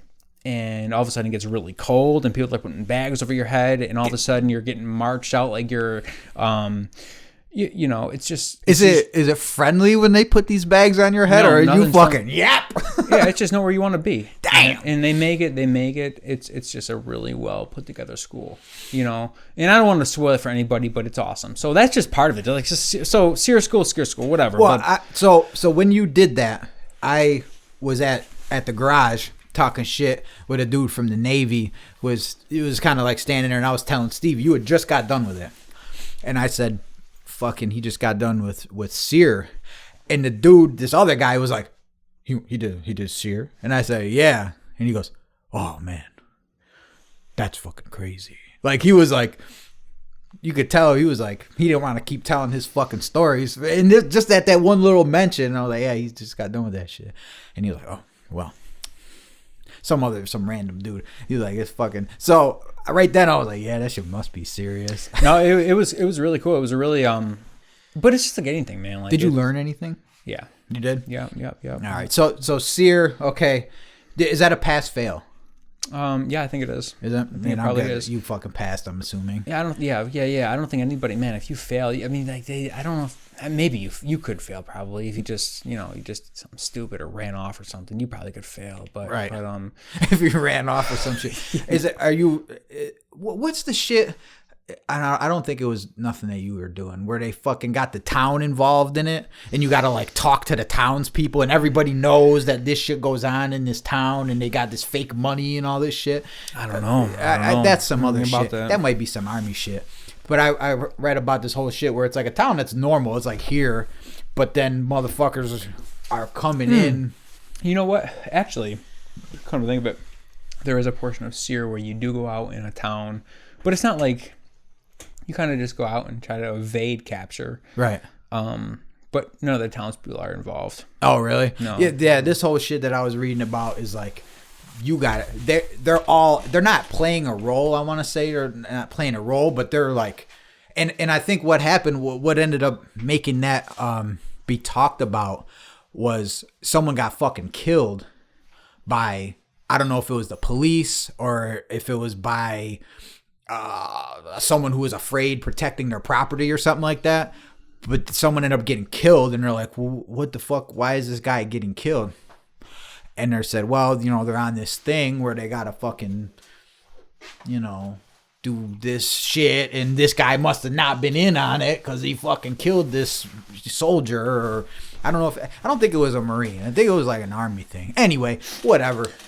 But so there's all types of shit. Yeah, there definitely is. Definitely. It's just crazy. Like the training is crazy. Like I can remember like one of the parts we were running through. One of the parts of training we were running through somebody's backyard, and like I remember looking down and it's dark out, middle of the night where it's dark out. We're running through somebody's flower beds that they looked like they were brand new, freshly planted flowers, and we're running through them, and like everybody's like just ruining them. And there's no way this house had anything to do with it. You're and like, they were fuck. involved. Yeah, I felt terrible. You know, I don't. So you could probably talk about this because it's not like surprising or anything like that, or it's not telling any of it. But this whole time, there's not like, okay, you can retire for the night and go get some food, right? You're fucking out, right? Yeah. So after the classroom portion, you're basically like, I remember when we went through it, because it was a full spectrum SEER school. We would, in the classroom portion, we'd like go out, come back every night, and go back to the barracks and go out to eat and dinner and blah blah blah. Yeah. With the next week, they're like, okay, you know, meet here at this time, and you're gone for a week, and they didn't feed you. And You had to figure that out. pretty much. If you wanted to eat, fucking steal a pie out of someone's window. Yeah, No, I mean, pretty much. Yeah, you were definitely not. They were not giving you food. No shit. Yeah, And that starts to fuck with you eventually. it right? sucks. Some people freaked out. Really? Yeah, they did. Some people freaked out. Like they didn't know how to not eat.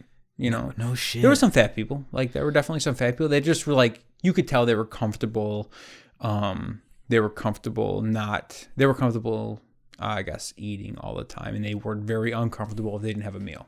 And psychologically, that's got to start getting you after a certain amount of time. Yeah. And it's not being provided. You're like, fuck. Oh yeah, for sure. Well, you had for to sure, eat for sure. shit, like things. Did you figure shit out, or did you say, I'm gonna fucking starve this one out? Yeah, I just feel like, I mean, if I missed a dinner, like, I mean, it's just, I don't know. I guess personally, if you don't eat dinner, you're not hungry when you wake up. If you eat dinner, you're hungry when you wake up. I don't know. Is that how it works? Yeah, I think so. You know, on these 24-hour fasts, yeah, you're not hungry. If the longer you don't eat, I don't know, you just kind of just don't think about it. I heard a story about a guy fasting, and after like, I can't remember who the fuck it was, after like 20 something days of fasting, he said he had to start eating again because he realized that he didn't need food. Mm-hmm. He said, I don't need food.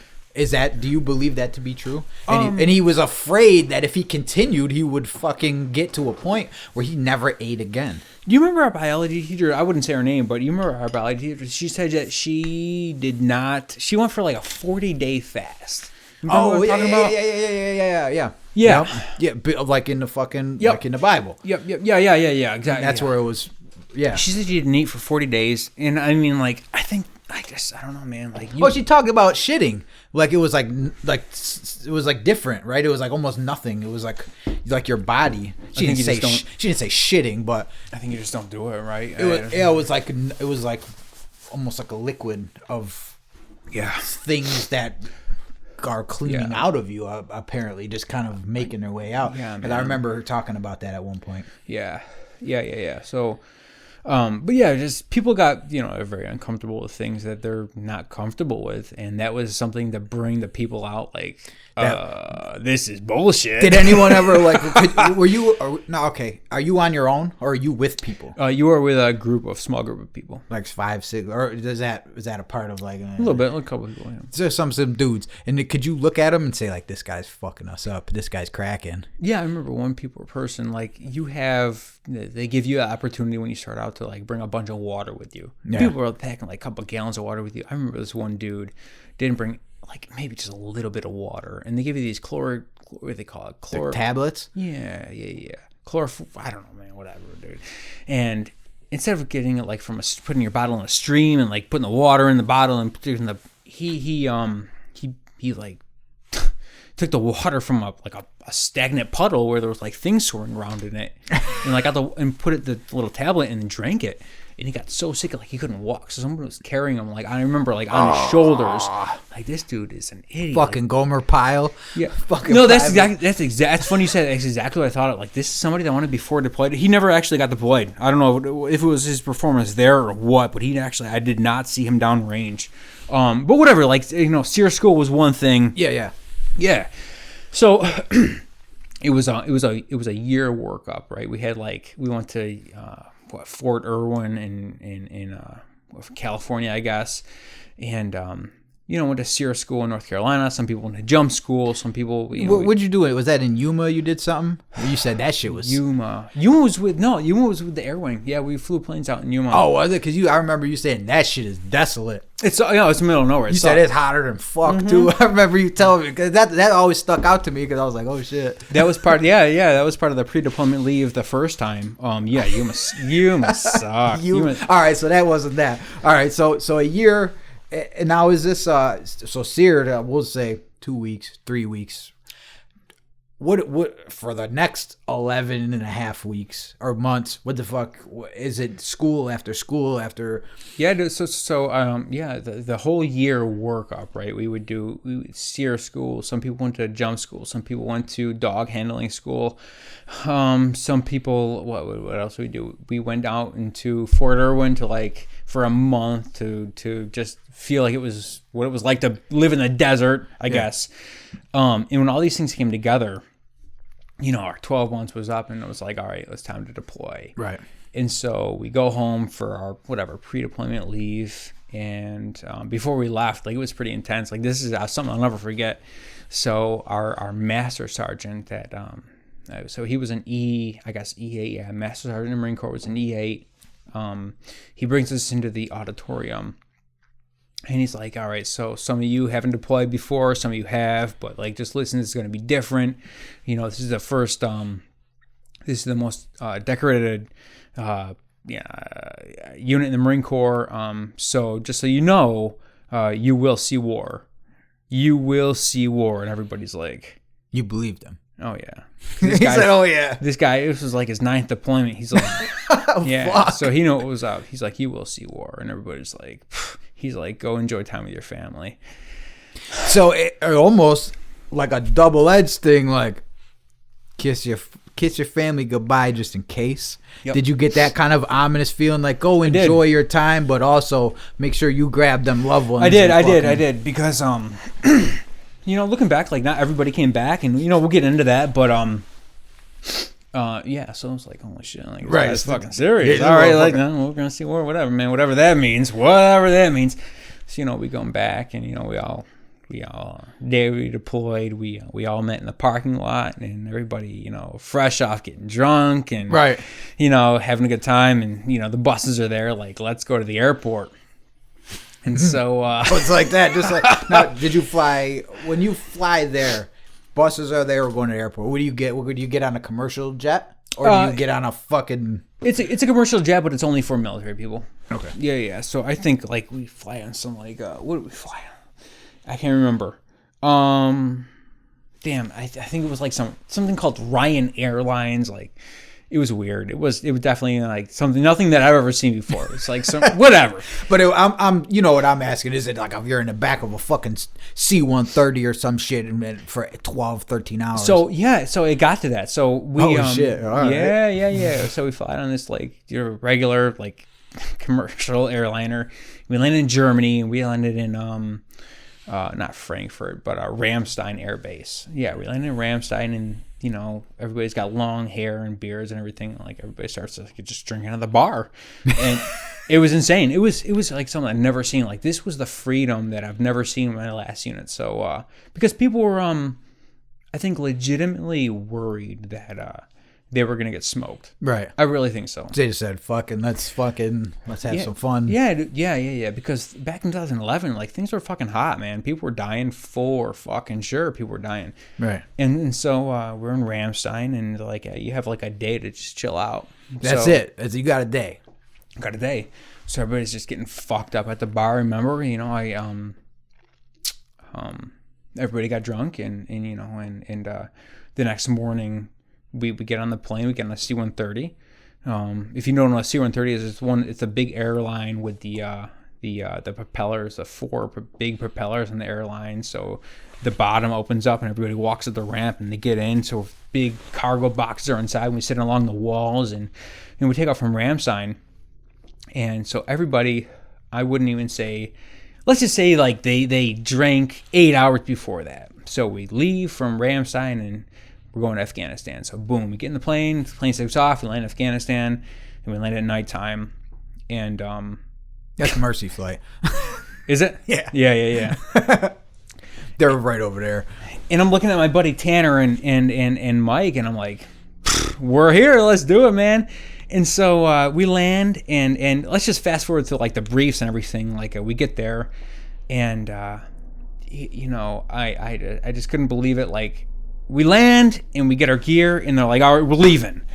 And everybody's like, where are we going? Where are we going? Where are we going? In like Leatherneck, like you mentioned before, Leatherneck, I think it was like back then, it was huge. Like to put it in perspective, 64,000 acres. It was that's fucking ridiculous. Coffee shops and McDonald's and hospitals. McDonald's? Yeah. Get the fuck out of here. It was very nice. It was like you were. Was it paved roads and shit? Some of it was paved roads. Like I think that at one point they had like a marathon. They were running a marathon there. Like it was so stupid.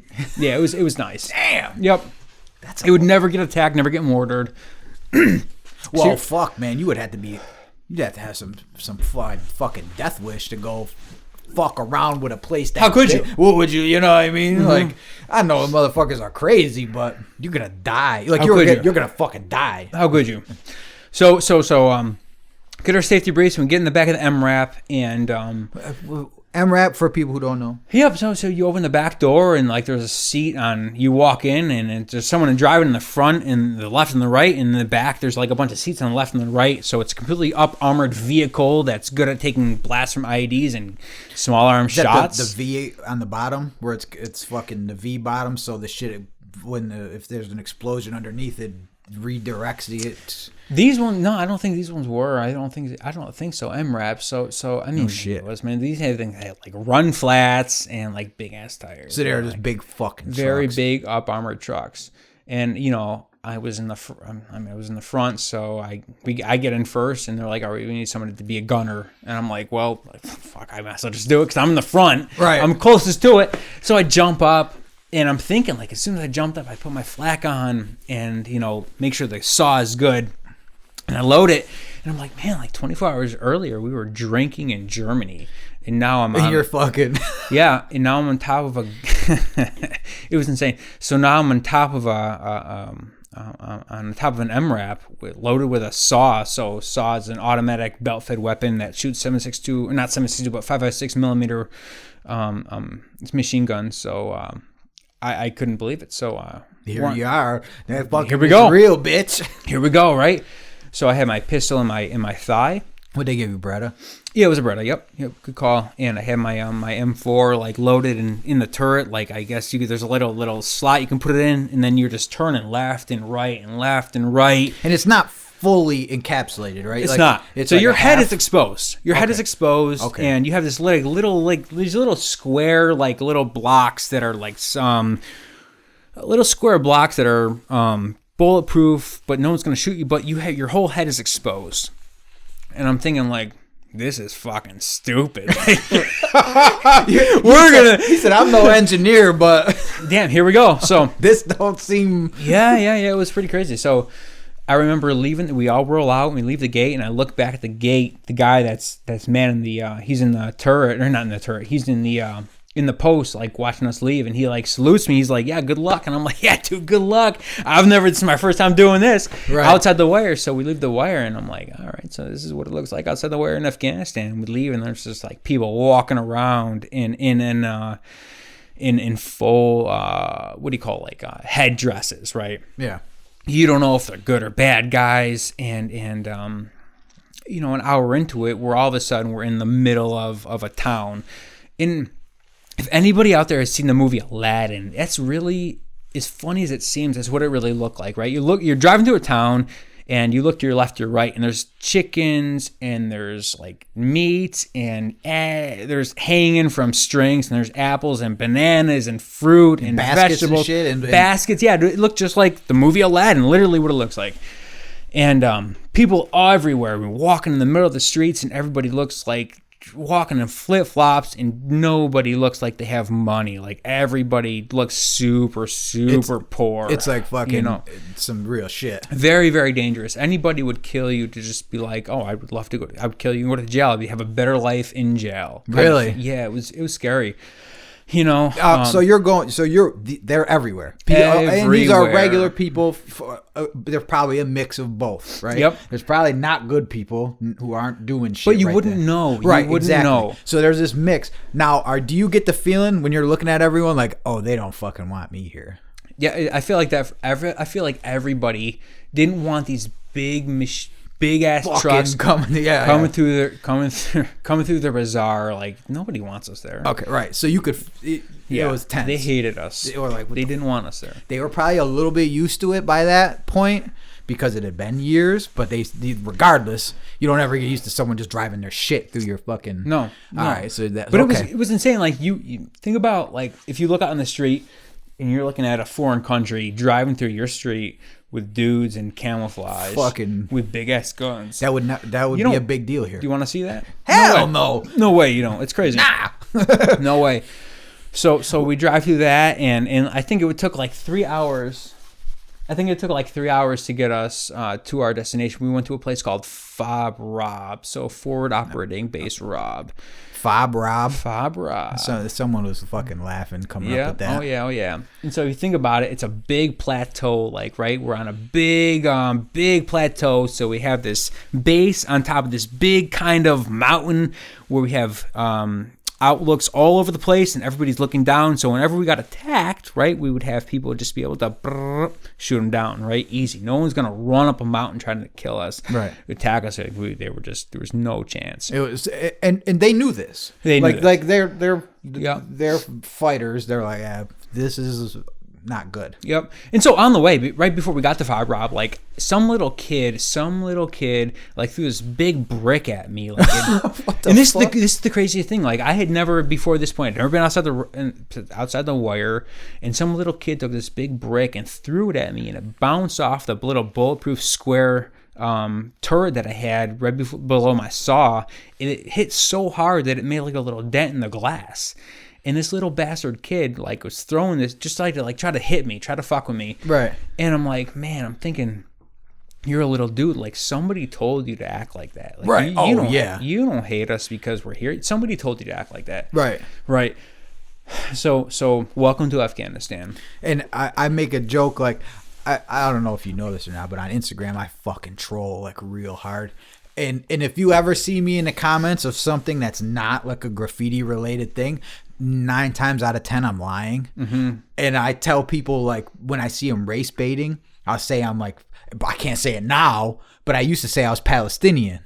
But now there's something going on, obviously, so I don't say that anymore. But I used to say I grew up throwing rocks at tanks in fucking Kosovo. You think I'm afraid of you? It's like dumb shit. I'll tell them I did 25 years in Attica for fucking, for someone to cut me in the line at a concert. All this dumb shit.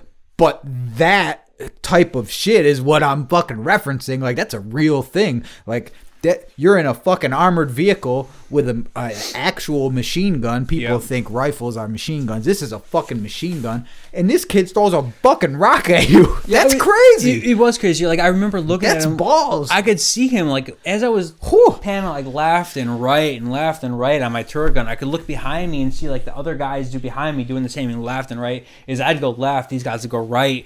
And I see this little kid up ahead of me just standing on the side of the road, on a dirt road and desert everywhere. And he's just staring at us coming through. I'm the first truck in.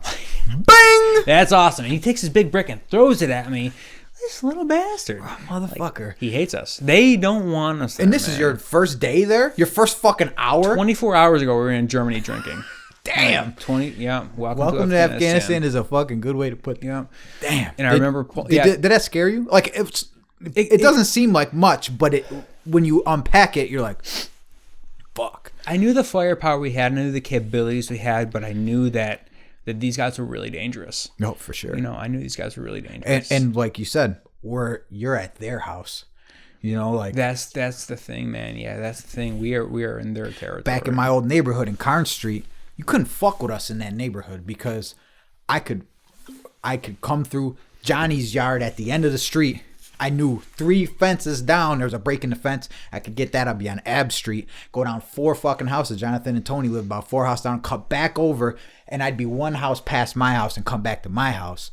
Or I could circle the whole block. Like, I knew that shit, and I'm assuming that's you knew the same terrain thing very, very well. Right. And we're brand new guys just rolling in, right? Of every course. fucking 7 months. Very dangerous. Very new guys. So we roll into this fob, Rob, and I remember seeing like the gates open. We rolled in, and like we see the Afghan flag and the American flag, and it's just like a dust storm. Like, damn, this is where we're gonna be for She 7 looks like months. a movie, right? Yeah, it really was. Like, this place looks like shit. Here we go. It did. You know, and you can hear like almost every night. You could hear like brrr, brrr, brrr, brrr, brrr, brrr, like machine gun people trying to rush our guys that were watching guard. Those other people would try all the time, every day. No shit. Every so even day. knowing that this is not a good position for them, they're still fucking fuck it every day. See what we could do every day. Damn. Man, every day. Yeah. So my job was to like go out to these little desolate areas and set power grids up for these guys, and for your guys, for my guys. Yeah. So I don't even know if I don't know how many operators we deployed with initially. It wasn't many. Yeah. I think there was 1, 2, 3, 4. Maybe we could say there were 7 or 6 bases that we deployed with. Little bases, tiny bases, for operation base in Afghanistan. Yeah. Yeah. So we deployed with that many little bases, not many guys manning each one. And I would just go out to each one and you know, set up a power grid, and you know, and when we got attacked, you know, we got to handle whatever happened. But right. Let's get into the most scariest thing. Let me hear it. Okay. So well, there's some other shit that's scary. Is this what you're about to say about the guy? Go ahead. About the guy that you were with in them pictures that you took? That to me was one of the fucking scariest things What told you mean? me. You fucking sent pictures of being in a fucking...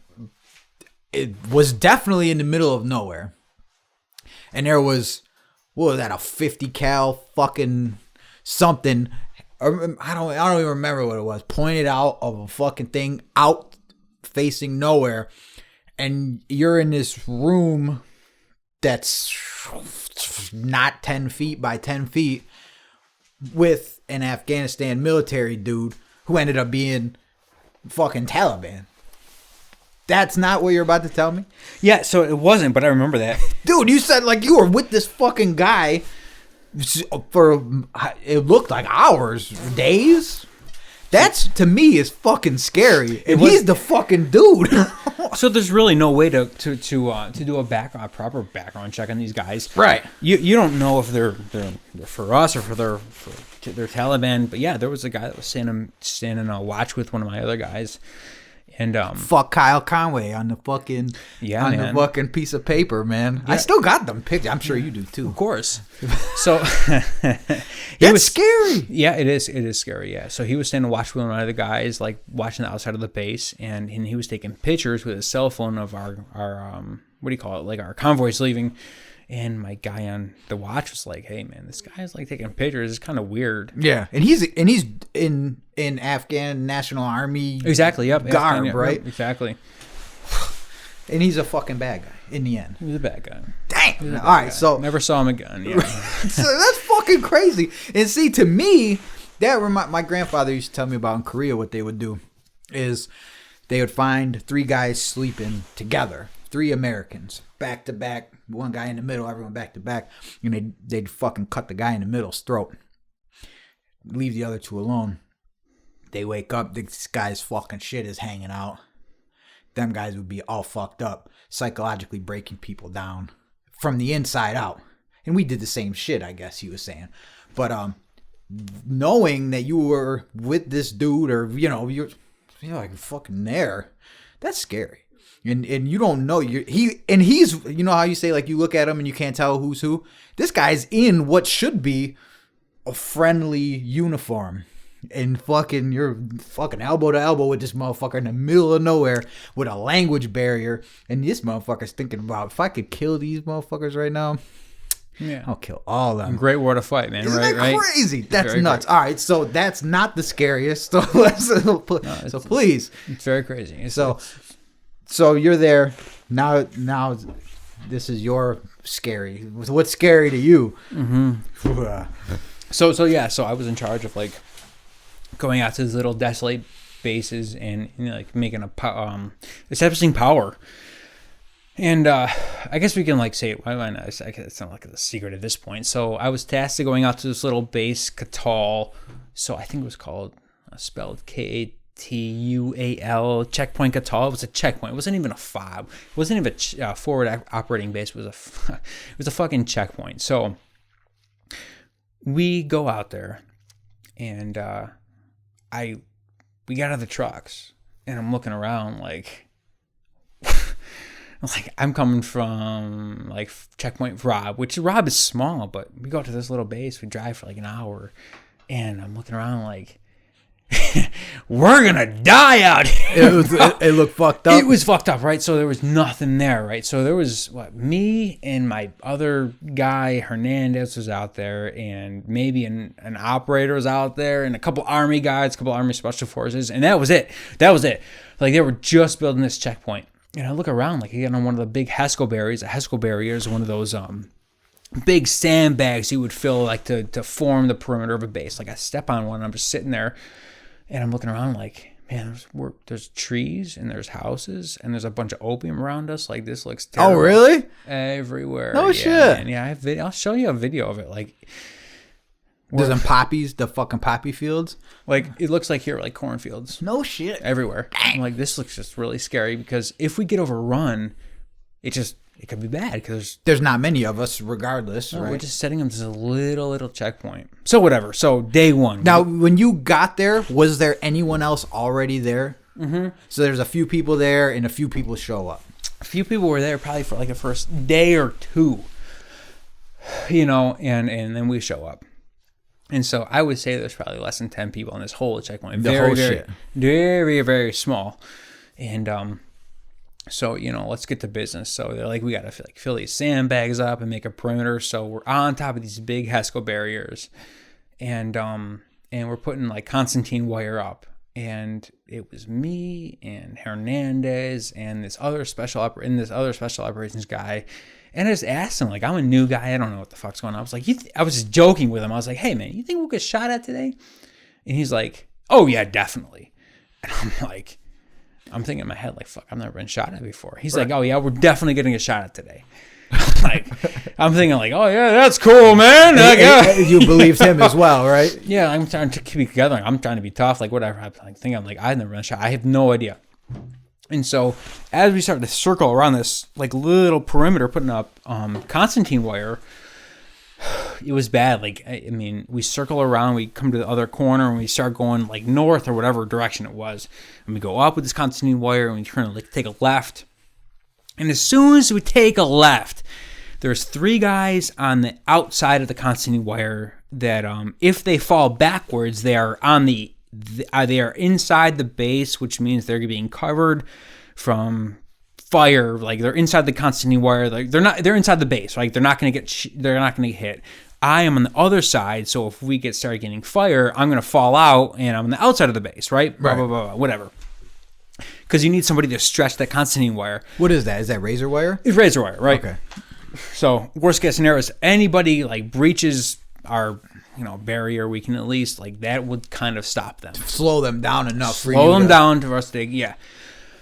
So we turn that left, and they're stretching the wire out, and no one's in armor, like, we're fucking fine, no one's gonna get shot at, blah blah blah. And all of a sudden it's like bop bop bop bop bop bop bop bop bop bop. And the only way I can think of it is if you take those little cap guns, like the little things on like a cap gun, pop, yeah. pop, pop, pop, pop. If you like rolled the cap gun string out and took a quarter and just ran your quarter. Oh, over. like the red ones. With Yeah, the it was like, dots. Yep, like that. Somebody took an AK and just like started shooting at us. And all these guys fell inside the base, and I fell outside because they let go of the concertina wire. There is no way I should be sitting here talking. Like, there's no way. I am so surprised I didn't get shot. Like, there's just no way, right? There's just, it was so close. So as they fall in and I fall out, right, there's really nobody there to defend the base. This Special Operations Army guy sees that happen, and he runs outside the base. I finally, like, grab my bearings and feel like, oh my God, this just happened. Fuck. Yeah, it was insane, man, right? So we meet at the corner of this little, like, where the barrier is, and he's like, dude, I thought you got shot. And I'm like, I'm good, let's go. So we run around in the base together, outside the base, and jump back inside, and then we start shooting. And so I jump on a saw. Yeah, I'm pretty sure it was a saw. So a 7.62. No, it wasn't a saw. I'm sorry, it was a 240. It was a 240. 240. So it was a belt fed that shoots the same as an AK, so 7.62, and we just start laying down rounds like pop, pop, pop, pop, pop, pop, pop, pop, pop, right? My buddy next to me, Hernandez, he was on the 50 cal. We basically like I guess you could say fended off some kind of attack. Now, can you see where this is coming from? You could, right? Way? Yeah, that's a good question, right? So we're basically shooting into like these little houses and poppy fields. It was in these trees, right? These guys didn't. I would assume, I don't know, I'm not inside their head, but I would assume that they thought that they knew that there wasn't many of us there. Right. They probably thought that they could just, let's kill a couple Americans. There was probably less than 10 of us there. Let's kill a couple of Americans and then just like, cut their heads off and take pictures of them, whatever, because that's what they do. Right. And, thank God, whatever the people they had there were able to defend us. And it was really scary. And we were able to fend that attack off. And I think the next day, it was really scary. Like, as that was happening, I guess, to be completely honest, time slowed down, man. It was like, I've never felt that kind of adrenaline in my life. Like, I've never done drugs like that, but I can remember feeling when I was getting shot at that, I felt like I don't know what to say. Like, I felt like Superman. Like, I felt like I could do anything and run super fast, man. Right. I felt awesome. It felt awesome. Some people said, in things I've heard, do you become hyper aware, or are you like fucking just, you don't really know what's going on? Or are you, because I know there's like kind of two different people. Some people like fucking don't know what the fuck's going on. They're doing shit. Do you get like, bam, everything's fucking pretty much, man. Makes sense. I'm here. Damn. Pretty much, like you're putting this constantly where you're on, and I'm just like looking around, and you see people out there like pretending to like farm the poppy fields. Oh, so when you're there, you're not fucking alone. Like there are people out there watching. So you're doing this whole shit, and you don't know who they are, or whatever. You think they're farmers, but there's people there. They look innocent. They're not going to shoot at us. They're farmers, blah blah blah. So in my mind, when you're telling this story, and I'm picturing it, right? And now this is my ignorance of the land. You've been there. I imagine like what you think, like those pictures you showed me, where there's fucking nothing. It's a desert. It's like looking out of the plane into Las Vegas. That's not what it's like, right? There's green, there's trees, there's fucking fields, there's little shanty shack houses, things. So it's in my mind, it's this desolate fucking wasteland, and how could you not see this guy? But in reality, what would you compare that to landscape wise? The closest thing that I might be able to relate to.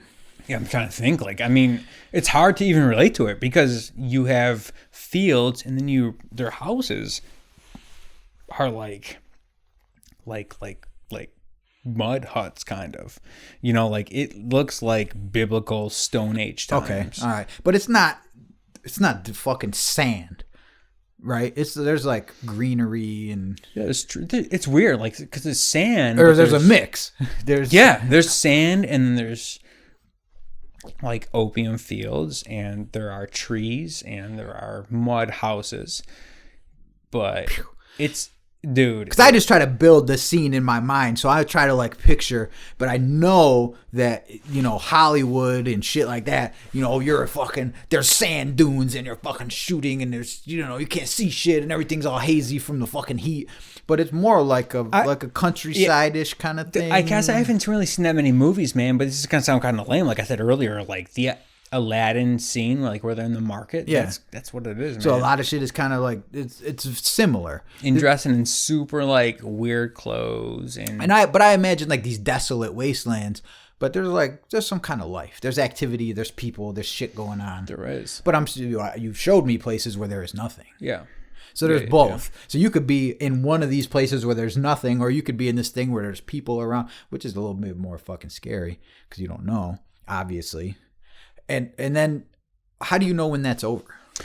Yeah, man. So that's the crazy thing about it. So like so as the engagement ended, right? I run around, the captain meets me, run around inside the little base we had, and we start shooting the guns. And then the captain or the lieutenant was like, cease fire. So everybody starts firing. And then, everybody like gathers the bearings and is talking. Everybody's cool. Everybody knows was hit, blah, blah, blah, blah, blah, cool. And then like the worst thing ever, man, this was fucked up. So, some little kid like comes around with a little wheelbarrow, and I would imagine that it was his dad or someone he was working with in the field. Like, he was pretty fucked up. So he brought this guy. Who knows? It might have been his dad or whatever. But he put him in this wheelbarrow and reeled him in, and it was like, help this guy. Like, help me. And how old's the kid? 10 or 15 or 6? Dude, no. You know what I mean? No more than 15. No shit. Little kid. Little kid. In his little like garments and like a little hat and little like garb. Yeah. So he brings him in and got it in a wheelbarrow, and we bring him out. I didn't bring him out. Our corpsman brought him out and put this like what do you call it?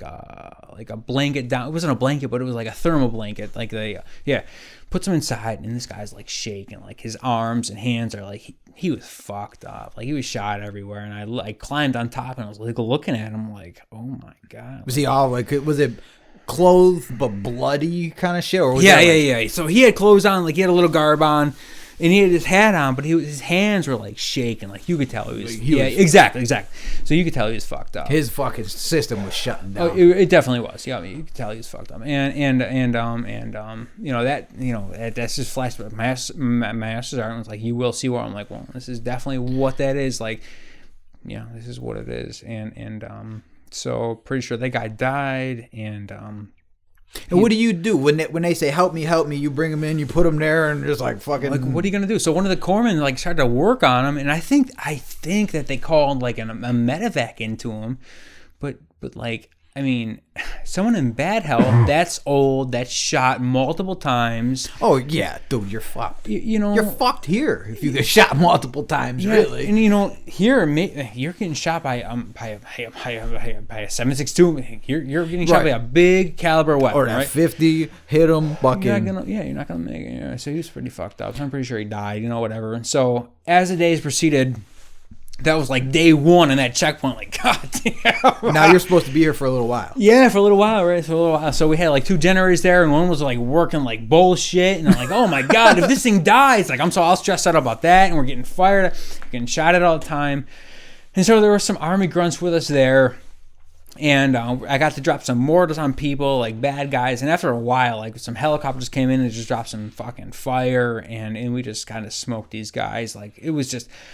Basically, the whole checkpoint was there to overlook a police station that was getting built, and nobody wanted to see this police station getting built. So we could see, like, for the Afghanistan police. Yeah, man. So we could see, like, I have video of it, like, right. I have a video of it of us looking over the police station and us trying to shoot people that were trying to attack the police station. And somebody that was guarding the police station was shooting rockets at the bad guys. I have a video of it. Like, they're just like guys that are just standing in front of a police station like, yeah, nothing's going to happen. And all of a sudden they have these big ass fucking... It's like for real. Yeah, it was for rockets. Real. It was unbelievable. And the people that were next to me, like watching it, they were like laughing. Like, this is just pretty normal shit, you know, like whatever. So yeah, like I guess, you know, a couple other things happened during deployment. Like that was pretty probably the most dramatic. Like seeing the guy all fucked up. You know, now, did it bother? Now, do you think he was he bad, or did you take from it that he was a regular dude and he got fucked up? That's the thing. I'll never know. I don't tell. I don't know, man. I hope he was bad, but he might not have been. He might have been just innocent, just got in the crossfire. Did it bother you? Yeah, it did for a while. Did it? Yeah, it did for a while, man. It did for a while. Like, but was it the whole thing, or like, you know, like all the part, like not knowing, is that a part of it? Like, I mean, I'm sure you tell yourself like that. Fucking, hopefully that was that dude that shot at me. But then you can't really say like, yeah, that was him. Yeah, you can't say, man. So like, how I kind of think about it, like, so we're in somebody else's country, and you know, there's people shooting at us, and we're shooting at them, and this poor fucking guy. I don't know if maybe he was a bad guy. Maybe he wasn't. But he just got fucked up. And hopefully it wasn't his son that brought us into him. And hopefully it wasn't his son that saw him die. Right. I don't know. But yeah, it makes me feel bad. It makes me feel a little bad. But the worst part of it is, dude, not even that. The worst part of it that I left with was, you know, deployment went on and somebody else died. That was our guy. One of our guys fucking died. And, deployment ends, and you know we leave Afghanistan. And 4 days later, I'm sitting on a beach in California, and I'm drinking a beer. Like, get the fuck out of here! Right. Like, there's no way. Didn't you go to fucking Hawaii after that, or was that before that? Before. It was before.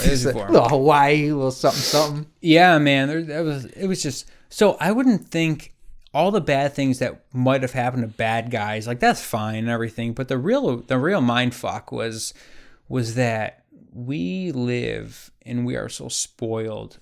People just don't know how lucky we are in America or in other places in the world that are just have running water in their sink. Right. You know, when you go to a place like Afghanistan or Africa, places in Africa.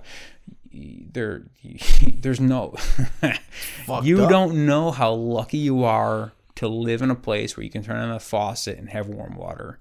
And that's the to us, we shit in that. We shit in our clean water, isn't it? And that's right? Dude, that's the thing. Like that was the mind fuck, right? That was the mind fuck that like nobody knows how nice it is we have it here. Well, people shit on this place a lot. You know what I mean? Time. And what in this show, like I got a show, but I always try to kind of like stay away from politics, but then shit that's blatantly fucking apparent, I'm not afraid to talk about. You know, cancel culture is a motherfucker. So I dance around certain things, but dude, some things are fucked up here. I can't even imagine what it's like being fucked up somewhere else where your money is worthless. Does your place even have money? Do you even, you know what I mean? Like a bad day here, like you said, you know, and you were over there, fucking internet's out. Fuck, the internet's out. You know what I mean? Fuck, I got a fucking flat tire. Fuck. You know, what good problems to have. Yeah, no, it really is, right, man? So people are talking about like the apocalypse. What if the apocalypse happens in America? Like, I'd be fucked. It's just like, dude, think about what's happening in Africa right now. Like, there's people that are the apocalypse is happening now for them. Like, right? They have babies on their shoulders and they're fucking digging for, I don't know, nickel, cadmium, whatever. Oh, that cobalt and shit. Cobalt, yeah, man. Like, we have it, for like an extreme example, we have it so good here. We really do. A bum here that's living in the street has it way better than someone that's living in like a regular middle class, high class in other parts of the world. Fucking Paulie wants to go back and smoke meth in fucking Skid Row. Like, he was having the time of his fucking life, apparently. You know? But to me, that's fucking terrible. It's crazy. I'm terrible. I got $2,000 in credit card debt right now, and that's just bothering me. If that's the worst of my fucking problems, like, dude, that's not fucking too bad. Yeah, that's not too bad. It's really not, man. It's really not. So like our problems, it's so relative, man. Like people, our problems, man, they don't even compare. I remember you saying that at my ma's house, like, but those problems aren't even like problems to them, right? No, I mean, that's just the way it is. A bad day for them is having somebody's like legs or arms blown off, and a bad day for us is like, oh, my boss is pissed at me at the office. He's posting on TikTok about me. Yeah, no, seriously, yeah, right, yeah. Right. It's and that's where I'm saying about like humbled, or not even humbled, because I don't like that term a lot, but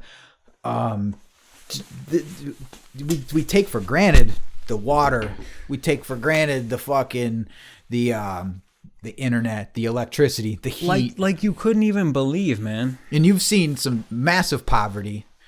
Is it poverty, or is that just the way it is? And are there different levels of poverty? Oh, you don't have to. It'll pick you up.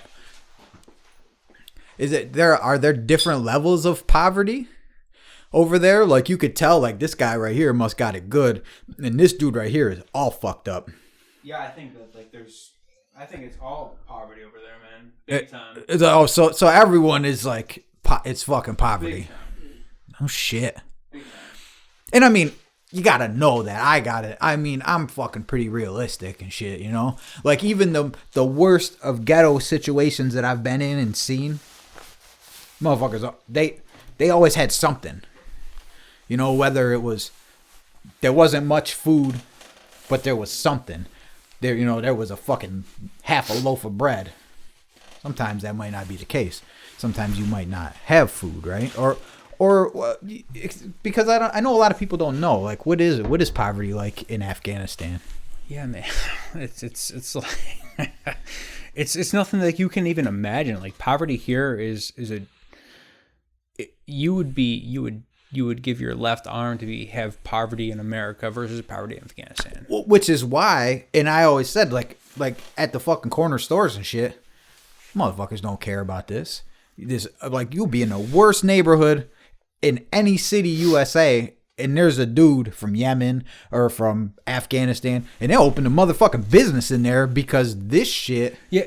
Well, who the fuck do you think I grew up throwing rocks at fucking tanks? Dude, 100%. So yeah. So I think that people don't, again, they just don't realize how good they have it here. And they just don't.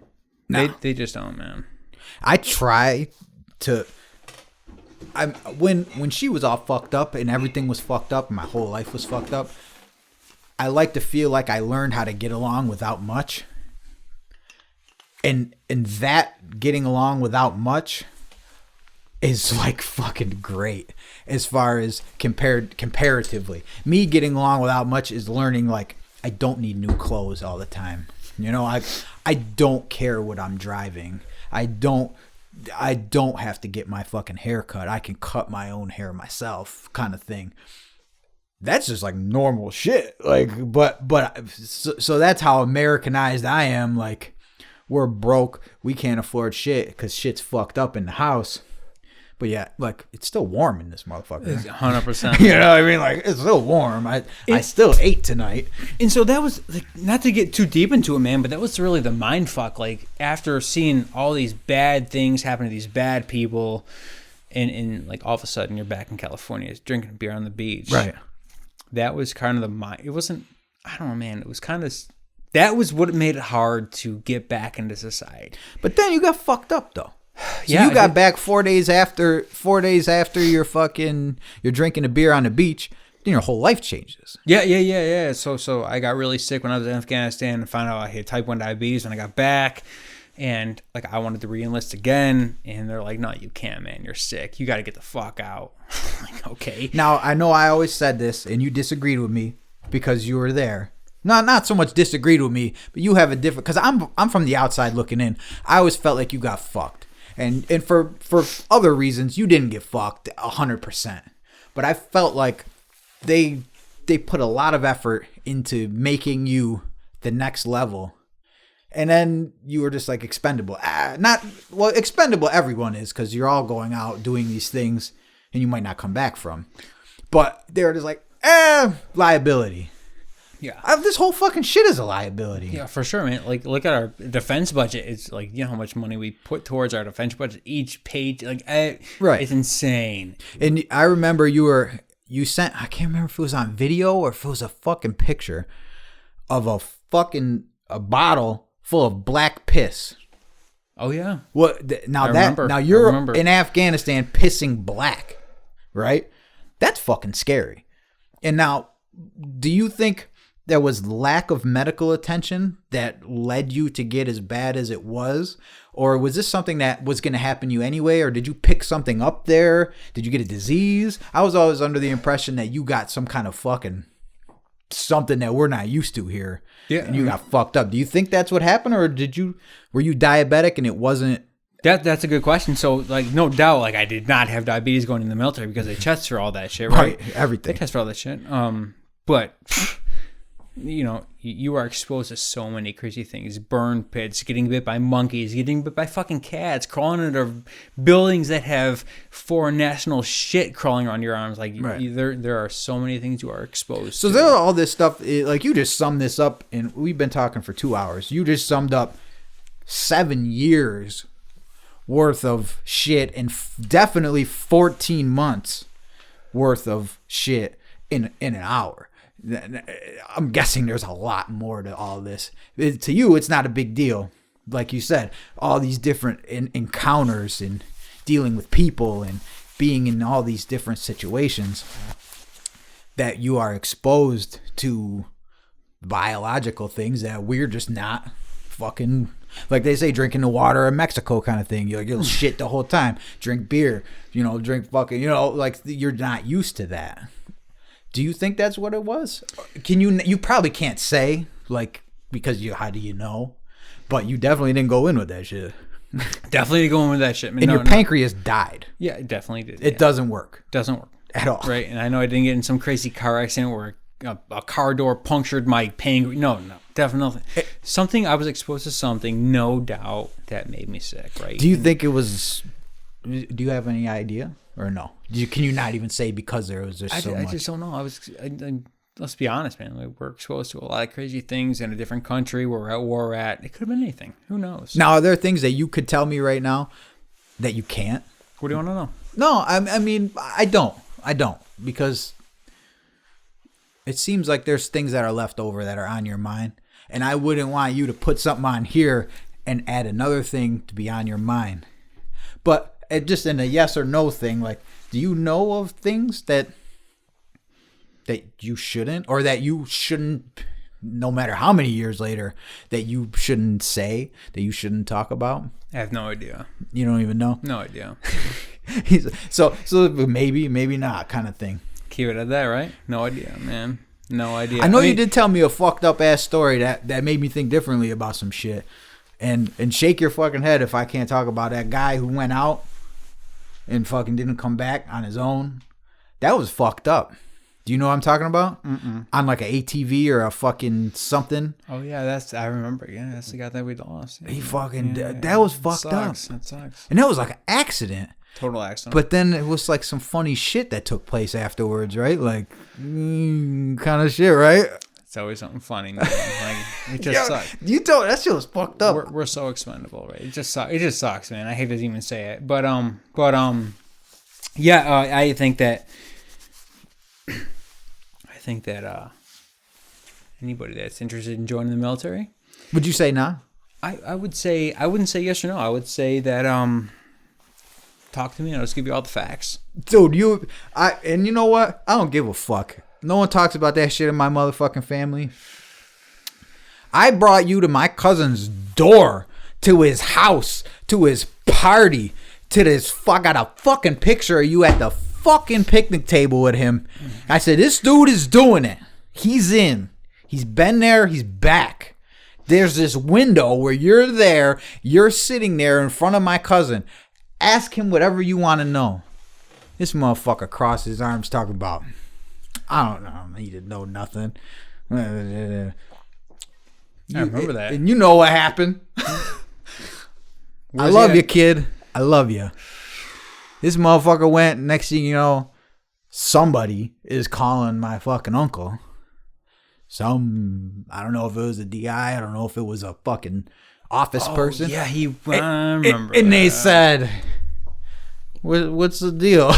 And I remember I gave you the brief rundown and you said, oh, they just wanted to make sure he wasn't going to sneak around off the range. He's going home. They really sent him home? Oh, that was it. Yeah. And then and I'm sorry, man, if you ever hear this, dude, I'm sorry, but it's the fucking truth. It's the truth. I love you, but it's the truth. I'm not going to say your fucking name, but it's the truth. It's the truth. You told me you did it. You were there. You went. You don't fucking... There's a fucking reason. He said, I said, I'm going to jump out this window. Ha ha ha. And they said, you're suicidal. Then they put him in with this thing. And then he fought these people. And nah, son, that ain't what happened. And that ain't what happened. That motherfucker, it's something. He couldn't make it. And if you can't make it, you can't fucking make it. Just say you can't make it. But like you said, ask you, I fucking did that. Not me, but I said here. And he fucking, he had his fake fucking Marine Corps dog tag and shit. He had his shirt that they gave him at the recruiting office. He fucking knew everything.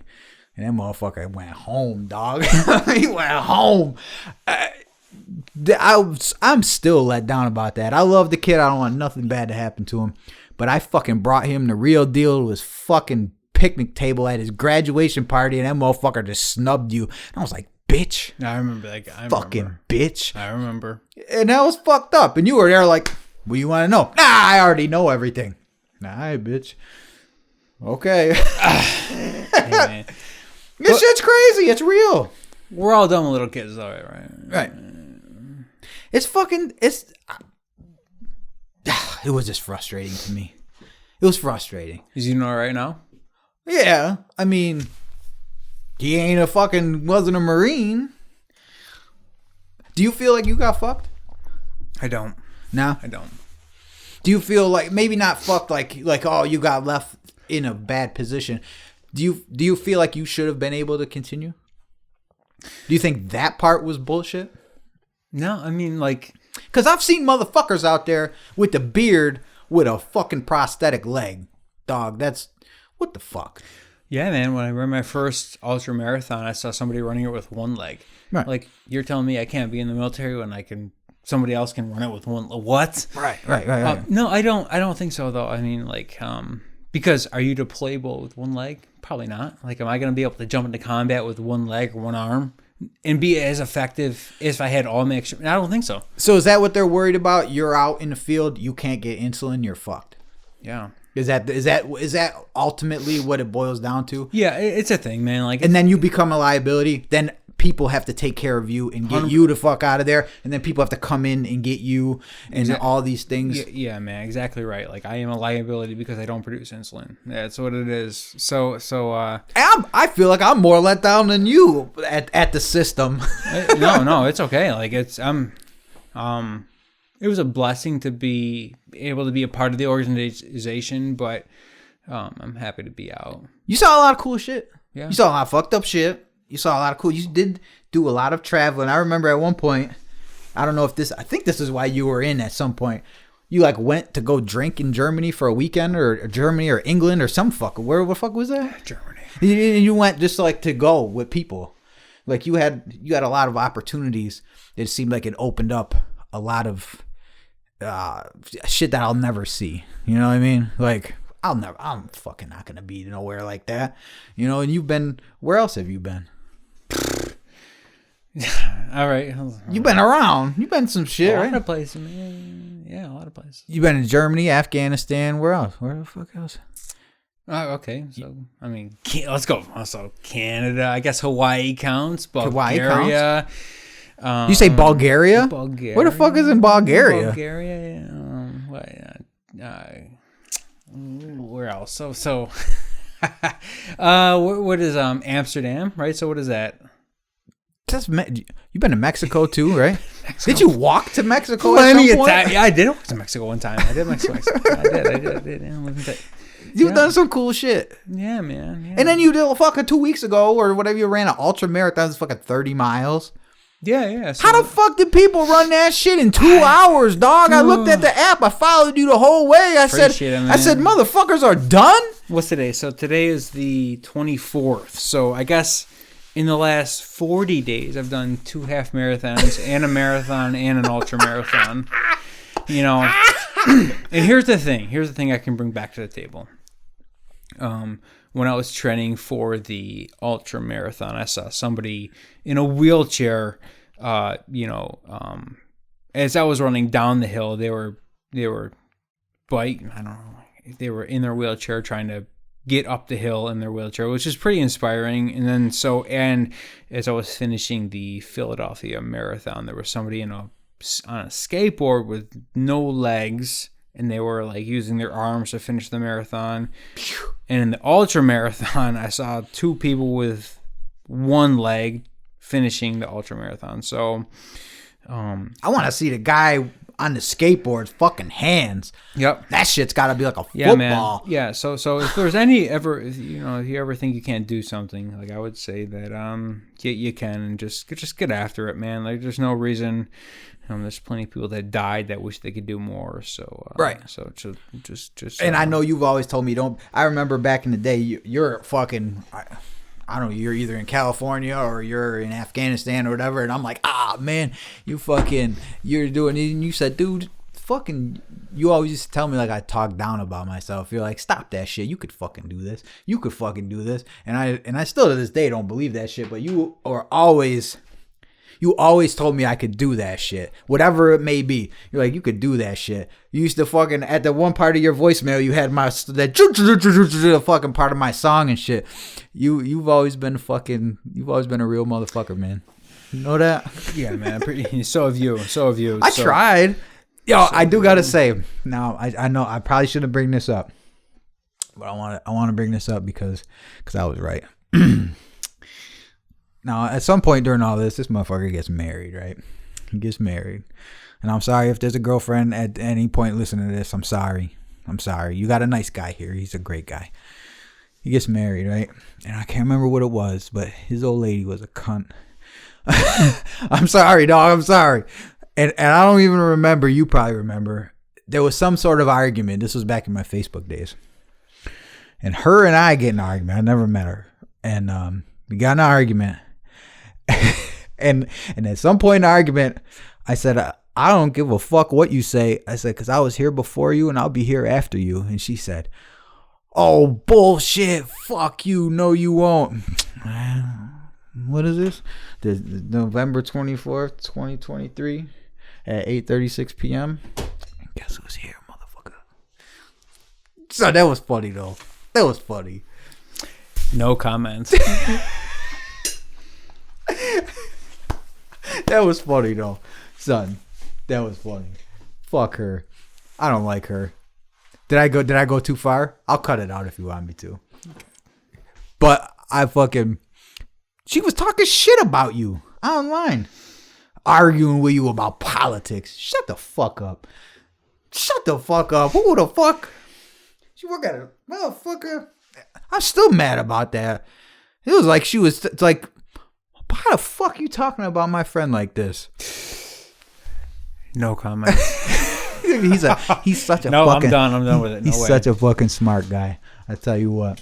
I'll cut it out if you want me to. But you've always been my hero, dog. You know that? That fucking... You still got your FLH or did you get that covered up? I still got it. Yeah, I still got one. All my color is gone though. Still got it. I don't even remember how that came up. What'd I say? When you're there, try to make it feel like home. Yeah. It was cool though. That was a good time. It was alright, man. We had a lot of fun growing up. I was trying to think of some other shit. Because we used to do a lot of dumbass shit. I remember one time, right? So, my Uncle Larry owned a pizzeria that I worked at. And he used to bring up, like, I was working there, and I can't remember if I was working there at the time. But he had a chicken Alfredo pizza, right? You remember the chicken Alfredo pizza? So this motherfucker, right? He's a gangster. So I had 8 beers. He's staying the night. I got my first ever laptop. I'm fucking with the laptop. I'm like, all right, let's split these beers. He said, 4 beers. What the fuck? He's like, I'm about to slam these shits as fast as I can, right? So he fucking bodies these 4 beers right now. Bam, bam, bam, bam, bam. And he eats a fucking bunch of this chicken Alfredo pizza, right? And I fucking went downstairs to do something. I don't remember what it was. And I came back up. And for some reason, I don't know why my brain processed this shit as cereal. I looked at you and you were laying on my fucking bed. And my bed was on the floor. And you were laying on it. And I said, how the fuck did he spill cereal all over the place? And I looked and it was chicken Alfredo pizza thrown up everywhere. And you were just like, ugh. And I was like, oh shit. I said, dog, you gotta get up. And he's like, what? And I was like, nothing, just chill. And you were like trying to help me and shit. You were fucked up. You drank them bitches mad fast. And I remember I took a piece of a cardboard box and I was scraping all the chunks of chicken and broccoli and shit into a pile. And I was like, fuck. And I had to take care of you the whole night. I remember. And I was getting my computer set up and I come back like, you need some water. That shit was fucked up. Are you embarrassed? For taking care of me, man. No, stop it, man. That shit was funny as shit. I couldn't fucking believe it. I don't know why still to this day my brain processed this. Like I'm looking at you going, cereal, like dry cereal. I thought it was you found a box of cereal. I don't know. It must be something crazy like during the day. Like I don't know. Yeah, I was like, holy fuck, this is intense. You're a real one though, man. Thanks, man. It's fucking 2 hours and 25 minutes. You want to shut it off? Yeah, shut it off. You're good? You gonna come back? You gonna come back and sit? That's fun. No, it wasn't. I come back again. Would you come? He said, I'll come back one of these days. Definitely. This motherfucker got a cool ass Tesla, dog. I'm not gonna kid you, motherfuckers. Son, if you ain't never drove a Tesla, what is that? The performance package? The Model Y Performance. Son, you need to go out and try that shit. It is like nothing you've ever experienced. And I don't give a fuck. Oh, you got a fucking 1,000 horsepower Supra, blah, blah, whatever. Son, this shit is ridiculous. I'm telling you, it is some different shit. Go try that shit. Thank you for coming. 2 hours and 25 minutes. A lot longer than you thought it was going to be in it. My pleasure, man. I love you, dog. I love you. Hey, fucking till next time. Next time.